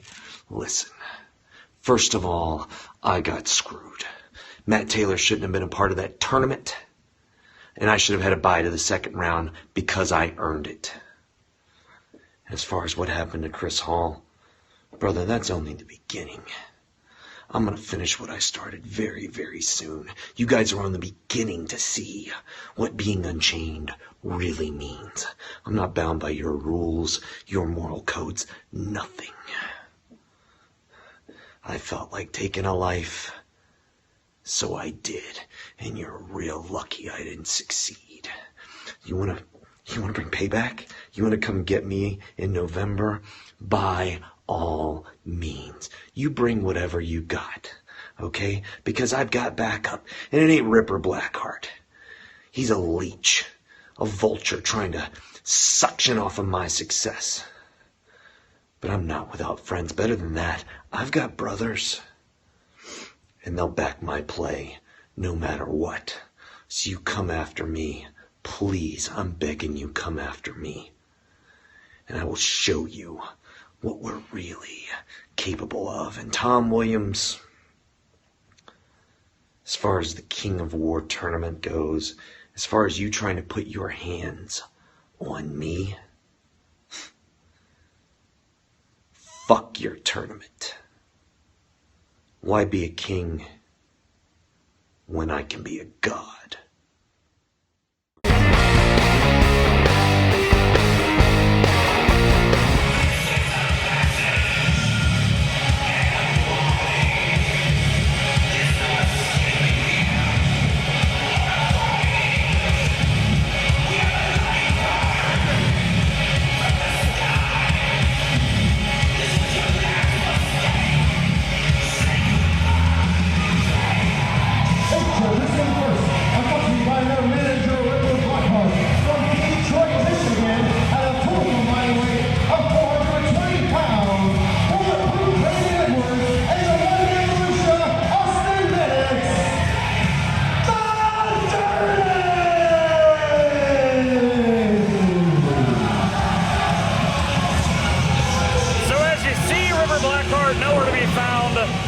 Here at the commentary table, joined by a much better commentator now in Jimmy Shane, and things didn't go your guys' way a minute ago, but hey, you get another chance.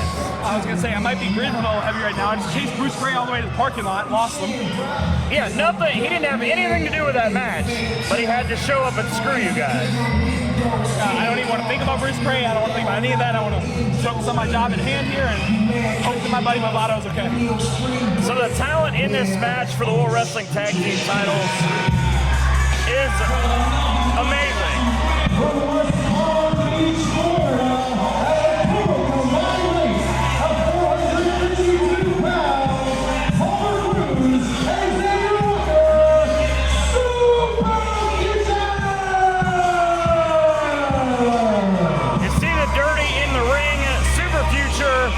Palmer Cruz and Xavier Walker.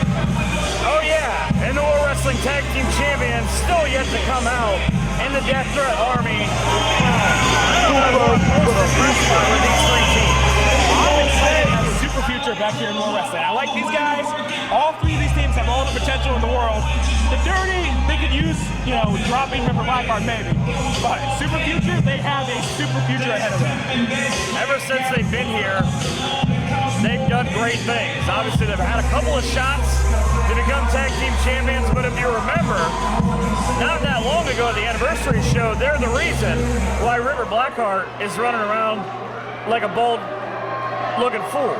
By defeating the Dirty. Ironically, it's just how it works. So the tag team division is in great hands and has been for years, but this has got to be the kind of match, Jimmy, I would imagine you're just happy to sit and be a part of on this side, because these six guys are going to go at it.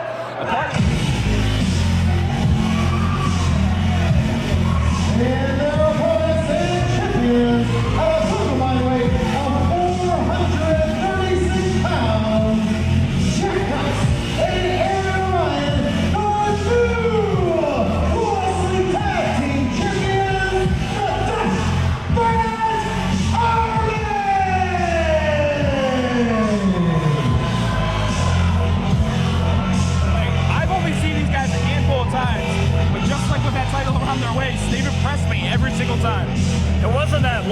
ago that Jack Price and Aaron O'Ryan were fighting each other in Michigan, they finally realized, hey, if we can do this much damage to each other, what could we do if we were a team?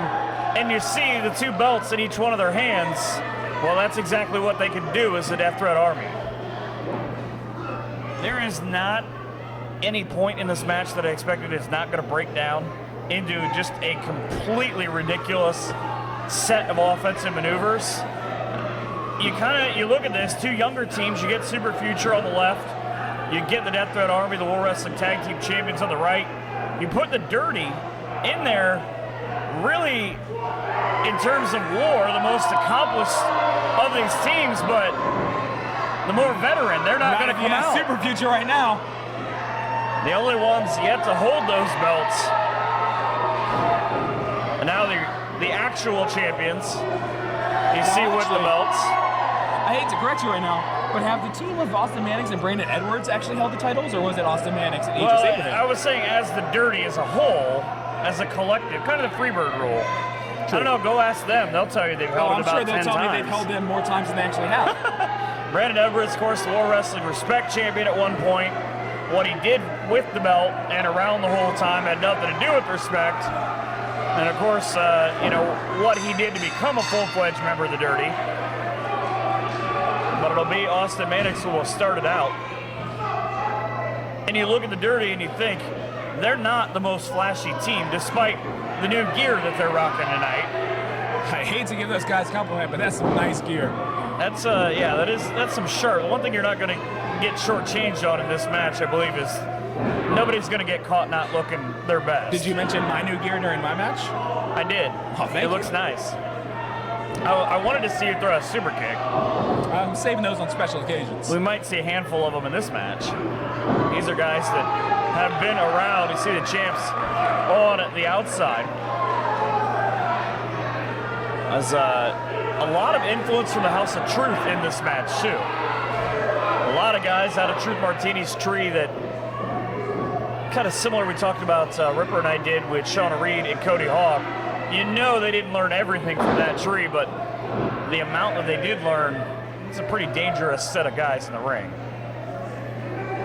So at least early, Mannix, the one-man militia. It's kind of amusing when you consider the fact the damage he can do by himself, but he's always flanked by 1, 2, 5, 7 partners. Because he's that much dangerous with people watching his back. Why am I complimenting Austin Mannix? It's got to feel weird. I don't like it. Ripper did enough of that when he was here earlier on.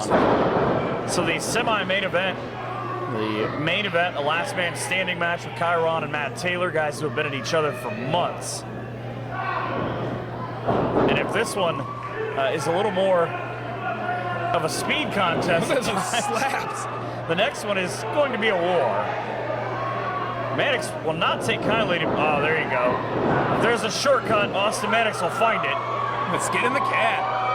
Right back up. Mannix, I think he was a little bit surprised as he goes to the side headlock. Look, I'm able to take back control, though. See, he's a guy who knows right where the center of the ring is. The more, I dare say, maybe the most powerful guy in the match. It might be. Mannix is, well, I thought he was going to go with a clothesline. Oh! And down he goes. Now up and over, Mannix. Laying on his feet. I get the better of him. And he's walking all over him right now. Literally. He literally just walked all the way over him. Beautiful drop kick there. Palmer Cruz in control. And he said it was that close, Austin Mannix. And it's got to be another weird thing. We saw it earlier on with Jake Something when he defended the Crown of Glory Championship. You're the champs. You're just standing on the outside. You're kind of at a disadvantage right now as this plays out. Oh. And that big elbow right to where the heart should be of Austin Mannix. I'm glad someone's getting the dance tonight since I didn't get to. Yeah, Ripper was very happy when your dancing was cut off with Nevada. I bet he was. He's kind of a jerk that way. But on the outside, he just, I don't know, he just told the kids 5. Now Cruz up in the corner. Faked out Mannix. Oh, Mannix thought he was the smarter guy. And he got hit with a high cross body. 1, 2. And the champs thought they were going to, well, one of them's got to be legal, I would think. It'll be Aaron Orion who will come in. He told Palmer Cruz, hit the bricks, kid. And the Dirty, right on cue, make the tag. Smart move to get Edwards, a freshman, in there. At least momentarily. Everybody's got a plan until you get punched in the mouth. Another thing about Austin Mannix being the most powerful guy, you might have been forgetting someone. Yeah, it might have been. I said maybe. Orion was the one I was thinking of. As he's now trying to take on the bulletproof one. And a big power slam. Saw that and helped him win the tag team championships at King of War.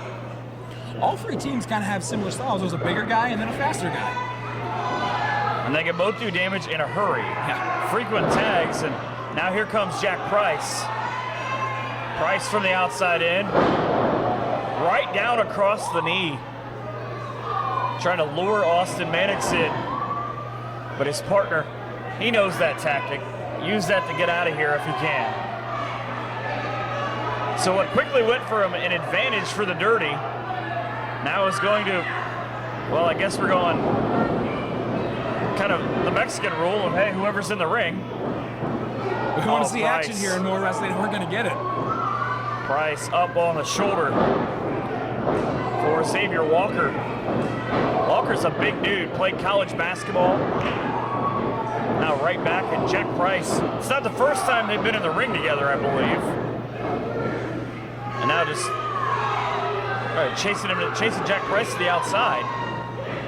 Lured him in. The jawbreaker from Orion now. High cross body. Into another high cross body. Jack Price said, I don't need that pin. I think the champions are feeling it right now. I believe we're going to count that as a tag. Price went for the spin, got caught. Oh, nice. And down goes his partner. Orion bails to the outside, and Xavier Walker about took Jack Price's head off. So both members of Super Future have been in control in different times. Now the quick tag to bring back in Palmer Cruz. Oh, and right back in. Wow. Look at the height on that. In Super Future. Trying to make sure Jack Price has no future as the War Wrestling Tag Team Champion. What a going up, right back down. I don't know that I've ever seen a partner flapjack his partner onto an opponent from that height before. That's the kind of action that Super Future brings into War Wrestling. Guys, it's pretty much any match that they've had, the handful of matches have been some of the most exciting matches on any of those cards, too. Two guys who can really get up and go, and now Jack Price. Wow. Up on his feet. He steal that from you? Yeah, I try to do that sometimes. Oh. That's the danger of having these men all around the ring. And especially guys who, let's be honest, they really don't care about anybody but the guy next to them. Not at all. Now, Edwards, he reacted anyway, so he made the blind tag. Still with just that 2 count. So you can't really blame Logan Lynn for losing control here because I don't know if I could do any better. Well, I joked about that earlier in the matchup with the Soul Shooters and the Classics when he was in there that, there should almost be 2 referees for that match. Yeah. The way that as fast as this match is, there should almost be 3 for this one. Oh, what? On both ends, the Boston Crab and... I'm going to call it a Boston Camel. A camouflage and a Boston Crab. This is a dirty hold no matter what you call it. And it ends with a drop kick to the face. I'll tell you what, the amount of quick strike offense that all 3 of these teams possess, the one that really impressed me, I went back and watched King of War. You get the super kick from Price on John Murray, and then that just devastating elbow to the face like that from Orion, but you got to incapacitate two other dudes long enough to get this pin in this match. And Mannix again using the referee, using his attention, or lack thereof, to his own advantage. Edwards back in. Unsure what he's got in mind. Walks off the knee drop right to the face. Kind of a lackadaisical cover and only comes up with 2. Been impressed. Maybe not necessarily with their tactics, but with the growth of the Dirty as a team in this incarnation. Of course, they've won tag team titles elsewhere in Ohio and across the Midwest, but they've really, since they dumped wrongly Orlando Christopher, these two guys have really bought into each other and exactly what the Dirty stands for. Huge lariat right there. Right into it again. Not the hook of the leg. And that might be the only reason that Palmer Cruz is going to be able to get back up. So 3 impressive teams coming out of the greater Michigan area. It's kind of amazing when you think about that. You think of the Midwest, Ohio, Indiana, Michigan, just the amount of tag team talent that's out there, and you get to see a lot of it here in War. How many tag matches have there been tonight? None of them disappointed, in my opinion. Well, I would imagine the last one didn't turn out real well. Outside of that, just a brutal beating by Mannix right now. And he actually got the better of that clothesline, hooked the leg, and still just a 2 count. Much to the dismay of the Bold Wonder on the outside in River Blackheart. Keep hoping maybe someone will slip with one of those super kicks and find him. Oh, there you got your wish. I was aiming for Ripper, but that landed on the face of Austin Mannix. And you can see the look of concern on Brandon Edwards' face. Looking over at his teammate thinking, maybe you just roll out. Maybe Luda was right. Now on the tags, you get to see another switch on the Dirty versus Big right Super hands to the Future. top of the head. See, he's not getting all of it, but that kick will equalize you real quick. Mannix didn't even leave the ring, and the Dirty back to their 2-on-1 advantage on Xavier Walker. That's how dangerous the Dirty are. You can't give them an opening like that. Walker ran right through the double clothesline. And has one of his own. That was like the clothesline finds you. And the swinging neck breaker. Thought he was going DDT. Didn't know what he was going to do there. 1, 2. And it is Orion who will break it up to save the champs, at least momentarily. Looking for the choke slam. The shove back into the Super Future corner. Orion full head of steam. Even his own partner got out of his way. He didn't want any piece of it. Now the Vehicle City Villain back up to the top. Suplex. I guess the springboard, but as much of a suplex, he just threw him halfway across the ring. Tornado suplex. And Mannix into the cutter. Now look, his partner right up on top. Almost hit the lights in this building. I'd say bring rain, but we've had enough of that in Lima today. Now the Dirty squared back up. Double flapjack. And Jack Price, nothing he can do but watch on the outside as the Dirty, their knees met on each side of Xavier Walker's head. And the Dirty in firm control. They've got members of each other team just laying down as Edwards. I don't know where he's going, but Mannix gonna fly. Edwards gonna fly. So both members of the Dirty go for a flight. I don't think the flying's done yet. No, Palmer Cruz and Jack Price are up on the ring. Cruz has been down for a couple of minutes now, but I believe he's looking for a flight out of here. Might have been down, but he's about to go up first. First trying to figure out where he's at. Kind of had a look, why not? Full head of steam and up and over. Oh, man. never even came close to hitting that top rope. And I gotta believe Jack Price is probably the next to take flight. He kind of snuck in there and said, where'd everybody go? So one half of the tag team champs. These fans here in Lima want to see it. Here he goes. Oh, and the corkscrew, and he landed on his feet. Took everybody out. Uh-oh. Walked right past here. Palmer Cruz and said, We're going to work together for a minute. What you can do, I can do. I guess they're working together. Goes to show you how much these teams hate the Dirty. Say, that's how everyone feels about the Dirty in the back. So we would rather work together as a split unit and take the Dirty out of this match. Maybe then go one-on-one against each other. Xavier Walker fights back up to his feet, and the Dirty go back on the offensive. Now measuring. Switching. Oh. The running boots ring off the side of each member's head. And the Dirty going up top, but now they've got a different problem because they've got each member of the other team. Uh-oh. Mannix is in a precarious position. And Xavier Walker's going to try maybe to help him out.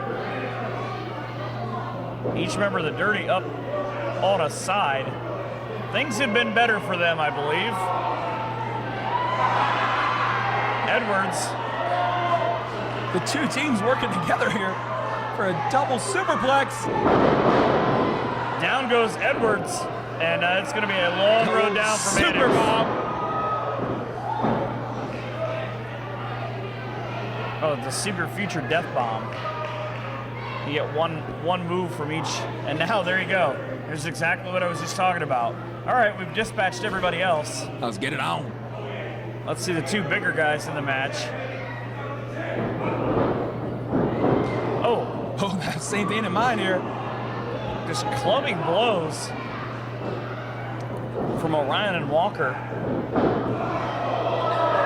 A pump kick right to the face. And both men down after that. Everybody down.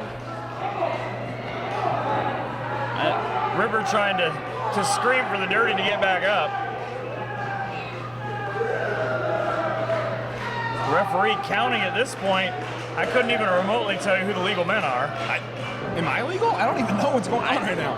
I think Ripper might be legal. There's a cover. The Dirty and Edwards. Now it'll be Mannix going for the cover. That's not going to work. Guys, they just kicked out. Now Logan actually counted both pins. He didn't have a choice. So the Dirty have now failed on 4 pin attempts. But I've seen this before. This is not going to be good for Aaron O'Ryan. Double kicks right to the head. And Jack Price throwing haymakers outside. Can't even look quick enough to look at one guy outside. Does Ripper Blackguard have a chair right now? Yes, he does. I don't know if he's going to try and get it. What's he doing? I don't know, but the referee's trying to tell him no. He's holding it up. Around goes Mannix. And Mannix went right into the chair. So Mannix, he's down. A member of each team, as Ripper dejectedly launches the chair. If he was a decent craftsman, he wouldn't blame his tools. And I thought we were going to get a DDT. Wow. Just the power of Aaron O'Ryan. Sling blade. And down he goes. Palmer Cruz is hype right now. There's a bright future on this kid. Already appeared on SmackDown a couple of times. Whip. Now he's going to do some dancing. And Jack Price hit him with a leg lariat. So it is broken down again. Oh, it goes Price. You can't even create a wrestler that'll do a choke slam like that. Down goes Price. That might be all for the tag champs. Oh, at the last possible second. So Aaron O'Ryan saving Jack Price in the tag team championships for the Death Threat Army. O'Ryan now trying to hang back in there win Xavier Walker. He's calling for that choke slam one more time. He's got each member of the DTA in there, though. Now it goes. Uh-oh. Here's the setup to that super kick. There it is. Oh! Done. They don't have a name for that. I call it championship winner. Good Lord. And still, War Wrestling Tag Team Champions, the Death Threat Army! Doesn't matter what you call that move, it's resulted in a pair of wins. One to win the titles, the other to retain them.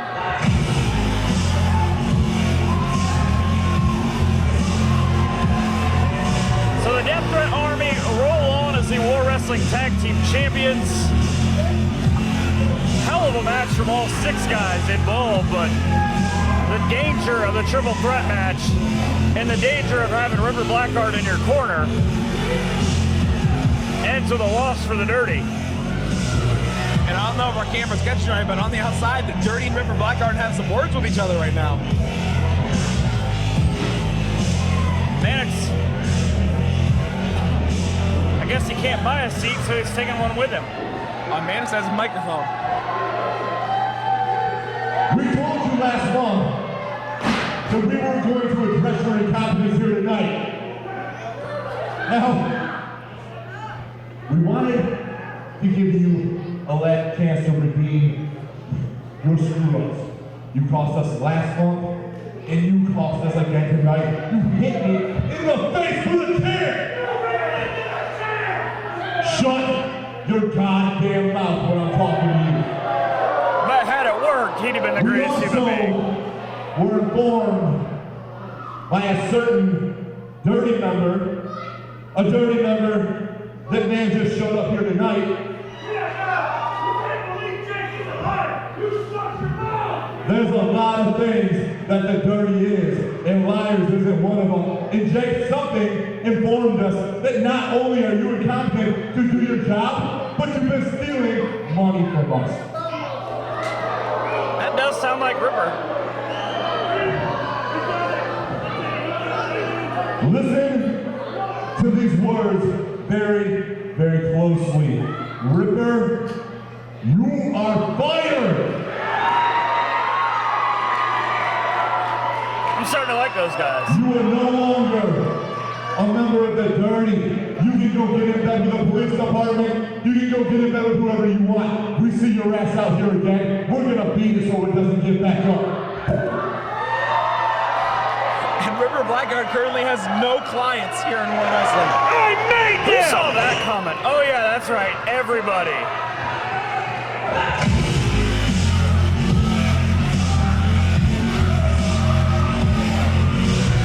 Wait a minute.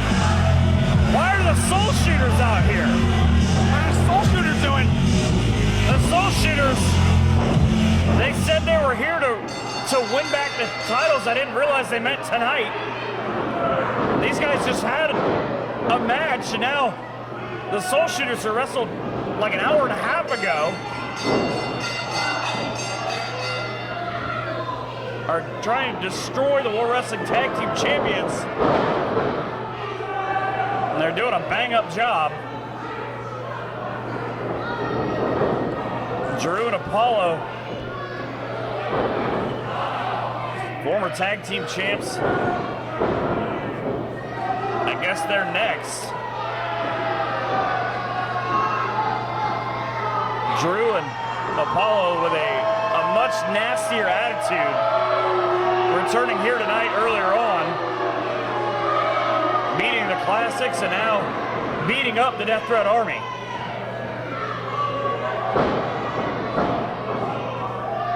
So whether it be December 2nd, whether it be January 6th when we come back here to the Civic Center, I would imagine before long, these guys are going to get their tag team title shot.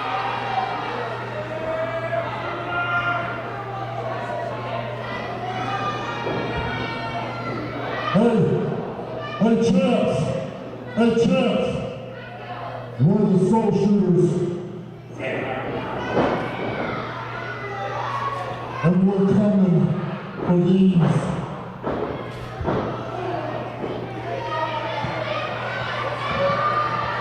statement delivered to the War Wrestling Tag Team Champions here at FANSGIVing by the Soul Shooters.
Ladies and gentlemen, please welcome the King of War Wrestling, Chiron! Well, I mean, I gotta be honest, as much as I hate to admit it, he's right. He won the tournament. He has every right to be asked to be brought out that way. No, he threw down the cape and crown, he threw down the throne, he disowned it. It was his.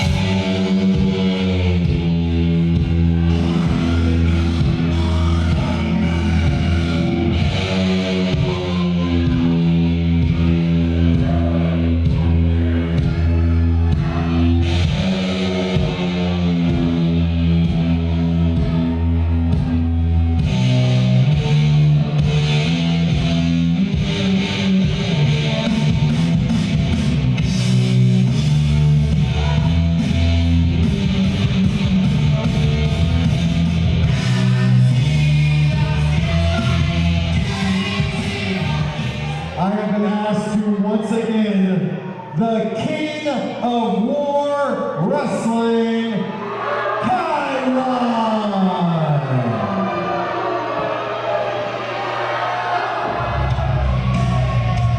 And that music means just one thing. The Dark Star Matt Taylor, the War Wrestling Heavyweight Champion,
So a ladder from the Focused War Wrestling Champion. This, of course, the last man standing match. Is your main event of the evening. It is a last man standing match for the War Wrestling Championship. In this contest, the only way to attain victory is to have your opponent beat down until he can't get to his feet before a 10 count. Introducing first, the challenger standing to my right. He is the King of War Wrestling. This is Chiron!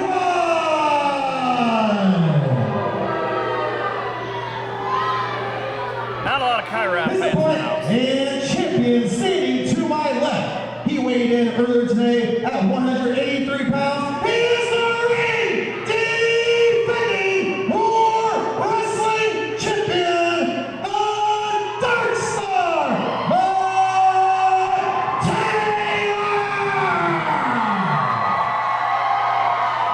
and your referee in this main event contest is Joe Lopez. So the two guys who have been feuding over that title you see in the hands of the referee, Joe Lopez, for the last handful of months, each have won battles in this war, but not like tonight. A last man standing match. Chiron, once upon a time, the former champion, beat Matt Taylor this summer. Taylor wins it back. These two fight. You can think of a show that War Wrestling has had in the last 6 months. There's a good chance they fought on it. There's a good chance they both gave it their all. Of course, Chiron beating Matt Taylor in the finals to become King of War. Then, well, he threw the crown, he tipped over the chair, and he spit on the cape. Whoa! And Matt Taylor with a German suplex. And starting off quick, and the champ, I said he was focused. Now with a full head of steam, through the middle and takes down Chiron. Again, the only rule in this match, incapacitate your opponent so he cannot answer a 10 count. What the hell? Who in the hell is that? Now, it's no secret, me and Matt Taylor are best friends. Random staff members. Since the King of War, Matt Taylor has not been the same. He's been focused, he's been determined, and he's been looking to destroy Chiron. Well, he's brought a ladder with him. Of course, that and the much bigger configured arena here. Somebody, there's a good chance, is about to get their money's worth with these guys. I would be a little bit worried. Again, the size of Chiron and the propensity for Matt Taylor to jump at, well, everything. We saw that at the UAW Hall at the last show in May, where he jumped off a stack of tables. These two guys don't care what they have to do to hurt their opponent. But this is a match where that does matter, because if you take yourself out, you can lose. And these two guys, not only about taking one another out, but it just, the sheer amount of violence, and at times we've seen from Matt Taylor, the amount of creative violence that can come from him. Look at the intensity right now. Oh, that's not a trick ladder, kids. He just slammed that across the back of one BMF. Made my back hurt. Yeah, I think there are some people in the third or fourth row that are going to have to go to a chiropractor now. And Chiron has been in trouble since this match has started. So I was telling you about that intensity, that determination that I've seen from Matt Taylor, that I've never quite seen from him before. I've never seen him this motivated. And that's saying a lot. Matt Taylor is one of the most intense individuals I've ever had the privilege of knowing.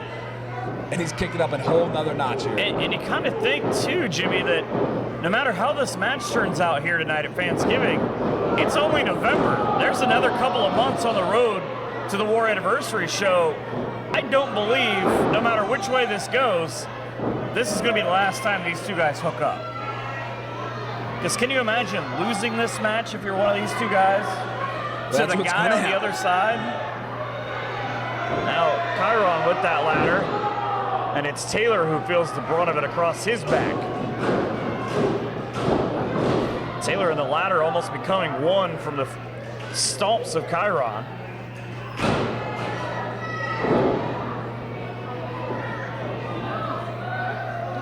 Chiron has been in the building all day long, and we talk about Matt Taylor being focused. Chiron has just walked around angrily for anyone who has been in even remotely in his proximity.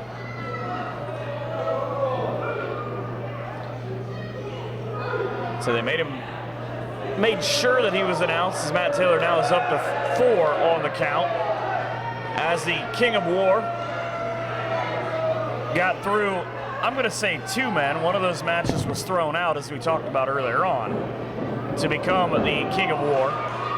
Matt Taylor, who, when the night started at that show, wasn't even in the tournament, got a chance to be, and rightly so, defended all the way through. Now Chiron back into the corner and Taylor back up to his feet. So lethal with it. He can hit you with his feet and his legs from anywhere. See, I know Chiron's tough, but I've felt one of those kicks from Matt Taylor before. And any one of those kicks could put you down for a 10 count. Something a little bit different too. You think about the normal way that Matt Taylor wins the matches with the super kick and with the boomstick that, well, you know, you're going to probably have to use a couple of those to keep Chiron down for 10. That maybe hit him in the face with half the chairs in this place. Or use the old school Philadelphia way, just bury him under the chairs. Just might. Now Taylor, the fans in the front row getting an up-close look at this match. Chiron, not an easy guy. He's got a pretty significant weight advantage over Matt Taylor as he tries to dump the 17-year veteran into the front row. Now where is Chiron going? Not often you see this big guy get a running start. Oh, and he missed. I think he might be singing a little bit higher right now. Taylor, though. This is not a place where Chiron wants to be. This is pretty much home for him with a running boot. And the high fives from the crowd as both men go up and over the railing. Taylor, he decides he'll go up on top of it. Where's Matt doing right now? We don't even have a good view of this from where we are, but the double axe handles into the crowd. And Taylor, for the moment, he's got Chiron sitting in a chair in the front row, and he's just wailing away on him.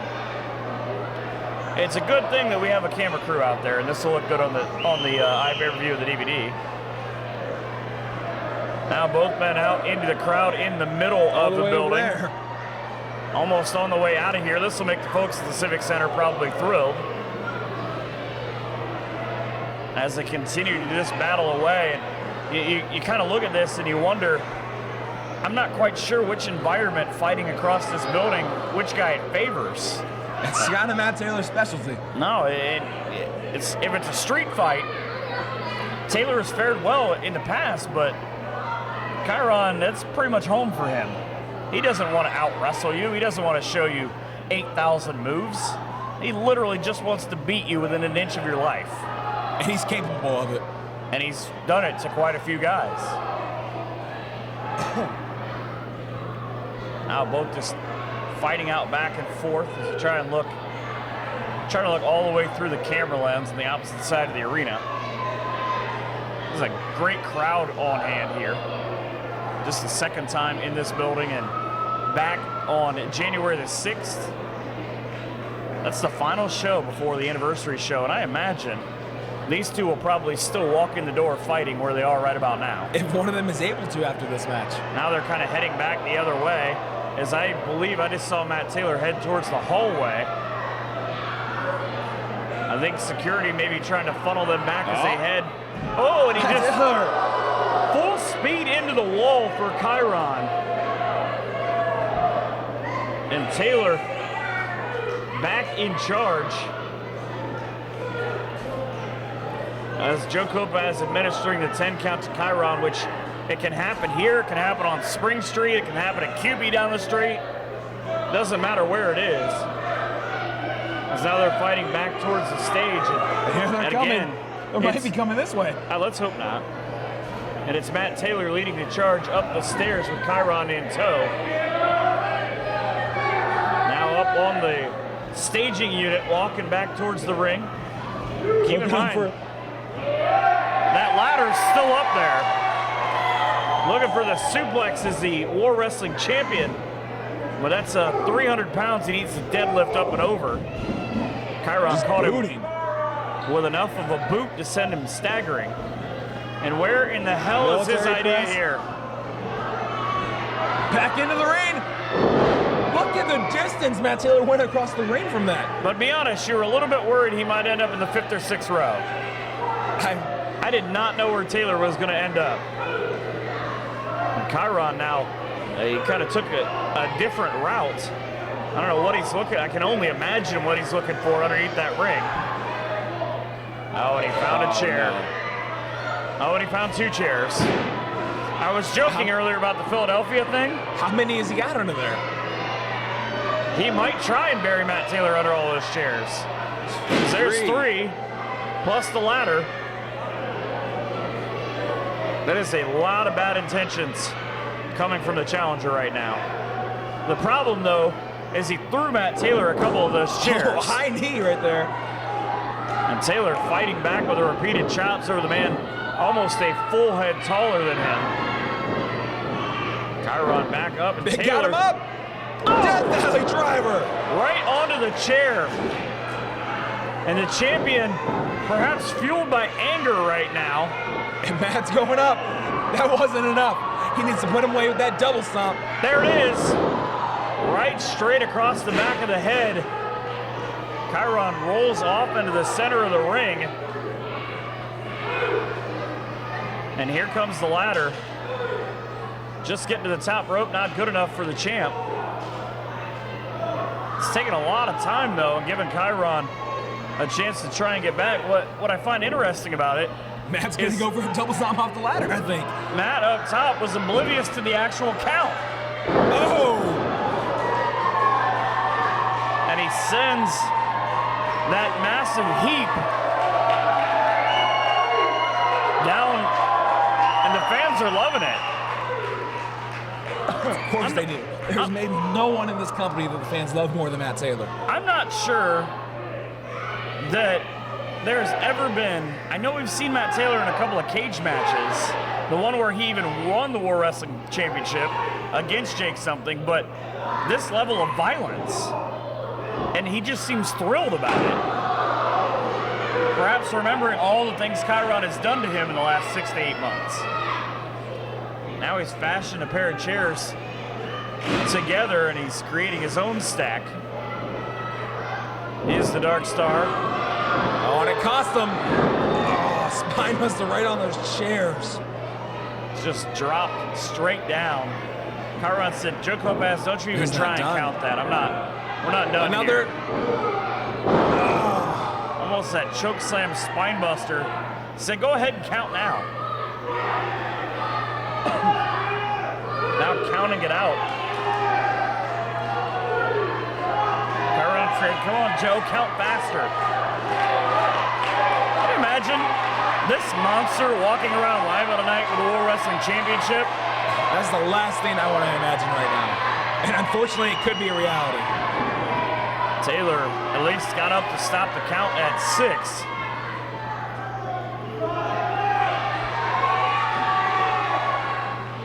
And is now sent back into the corner. I think those kicks are just making Matt angrier. It does. Oh, if the kicks didn't that well. Told you that's the intensity that I've been seeing from Matt lately. The slap with the left hand right across the face. I said it earlier, it's got to be like being hit in the face with a cinder block. Chiron now full head of steam. Super kick! Right into the super kick. Up into the chest. And the champion realized, oh yeah, I've got some weapons. Oh, just wrapping it around his head. Here, Chiron, another have a seat. Nope, have 3. My Lord. Matt, he's going to throw the ladder now? Like he's Sabu now. He's just throwing chairs at people. He's throwing a ladder. Don't let Matt Taylor in your house around your household. He's burying him. That's exactly what... Matt Taylor, as much as my friend and he's a good person, he is an evil genius when he's in there with weapons like this. I'm not sure he might have heard me earlier on. Oh my God! He bent the chair. I told you this is a scary side of Matt Taylor that There is nowhere for the champion to go. He's taken violence to a whole nother level. Chiron might just, I don't know that I wouldn't just be done. Are you kidding me? On a count of 4. And he's not moving. You expect him to? I mean, he was just beaten for, what, a good 30, 40 seconds straight. Hey, what is that staff member doing? That weird staff member you pointed out earlier. That guy looks awfully familiar. like I've seen him somewhere before. What is going on? I don't... Chiron, this match should be over. Look at that chair, though. Is it? It's Ripper Blackheart. Of course it is. He just got fired from the Dirty. What is this even? And he hates no one more than he hates Matt Taylor. He may be the only person in the world that hates Chiron, or hates Matt Taylor more than Chiron. Oh, man, up for that. Oh. Just brutalized. Matt's in the corner. After Ripper Blackheart. What is Ripper? I can't wrap my mind around this. Well, you said it. He doesn't have any clients anymore. I might have been wrong. What is he? Is that duct tape? Is he? No. He's taping Matt Taylor to the ropes. Not like, no. You gotta be kidding me. They're not like this. Chiron is choking out Matt Taylor with his foot while Matt can't get up if he's duct taped to the ropes. This is insane. This is horrible.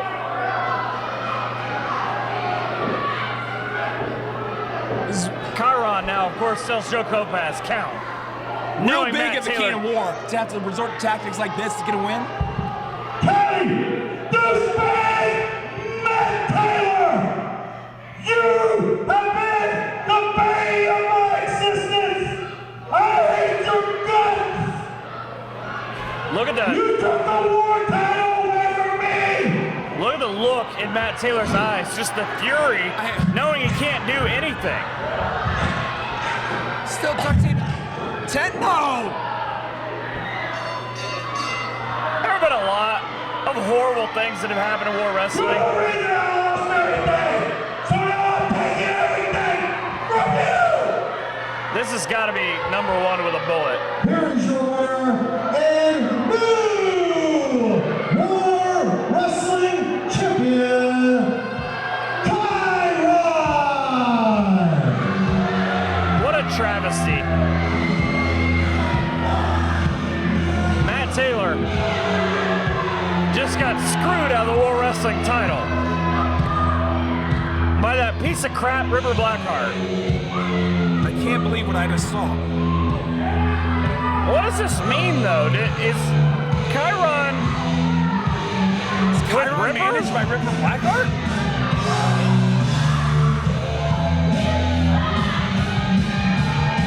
January 6th, on the road to War 14, I suspect in this building, Matt Taylor is going to have some hatred and aggression for Ripper Blackheart. December 2nd, January 6th here at War Wrestling on the road into War 14.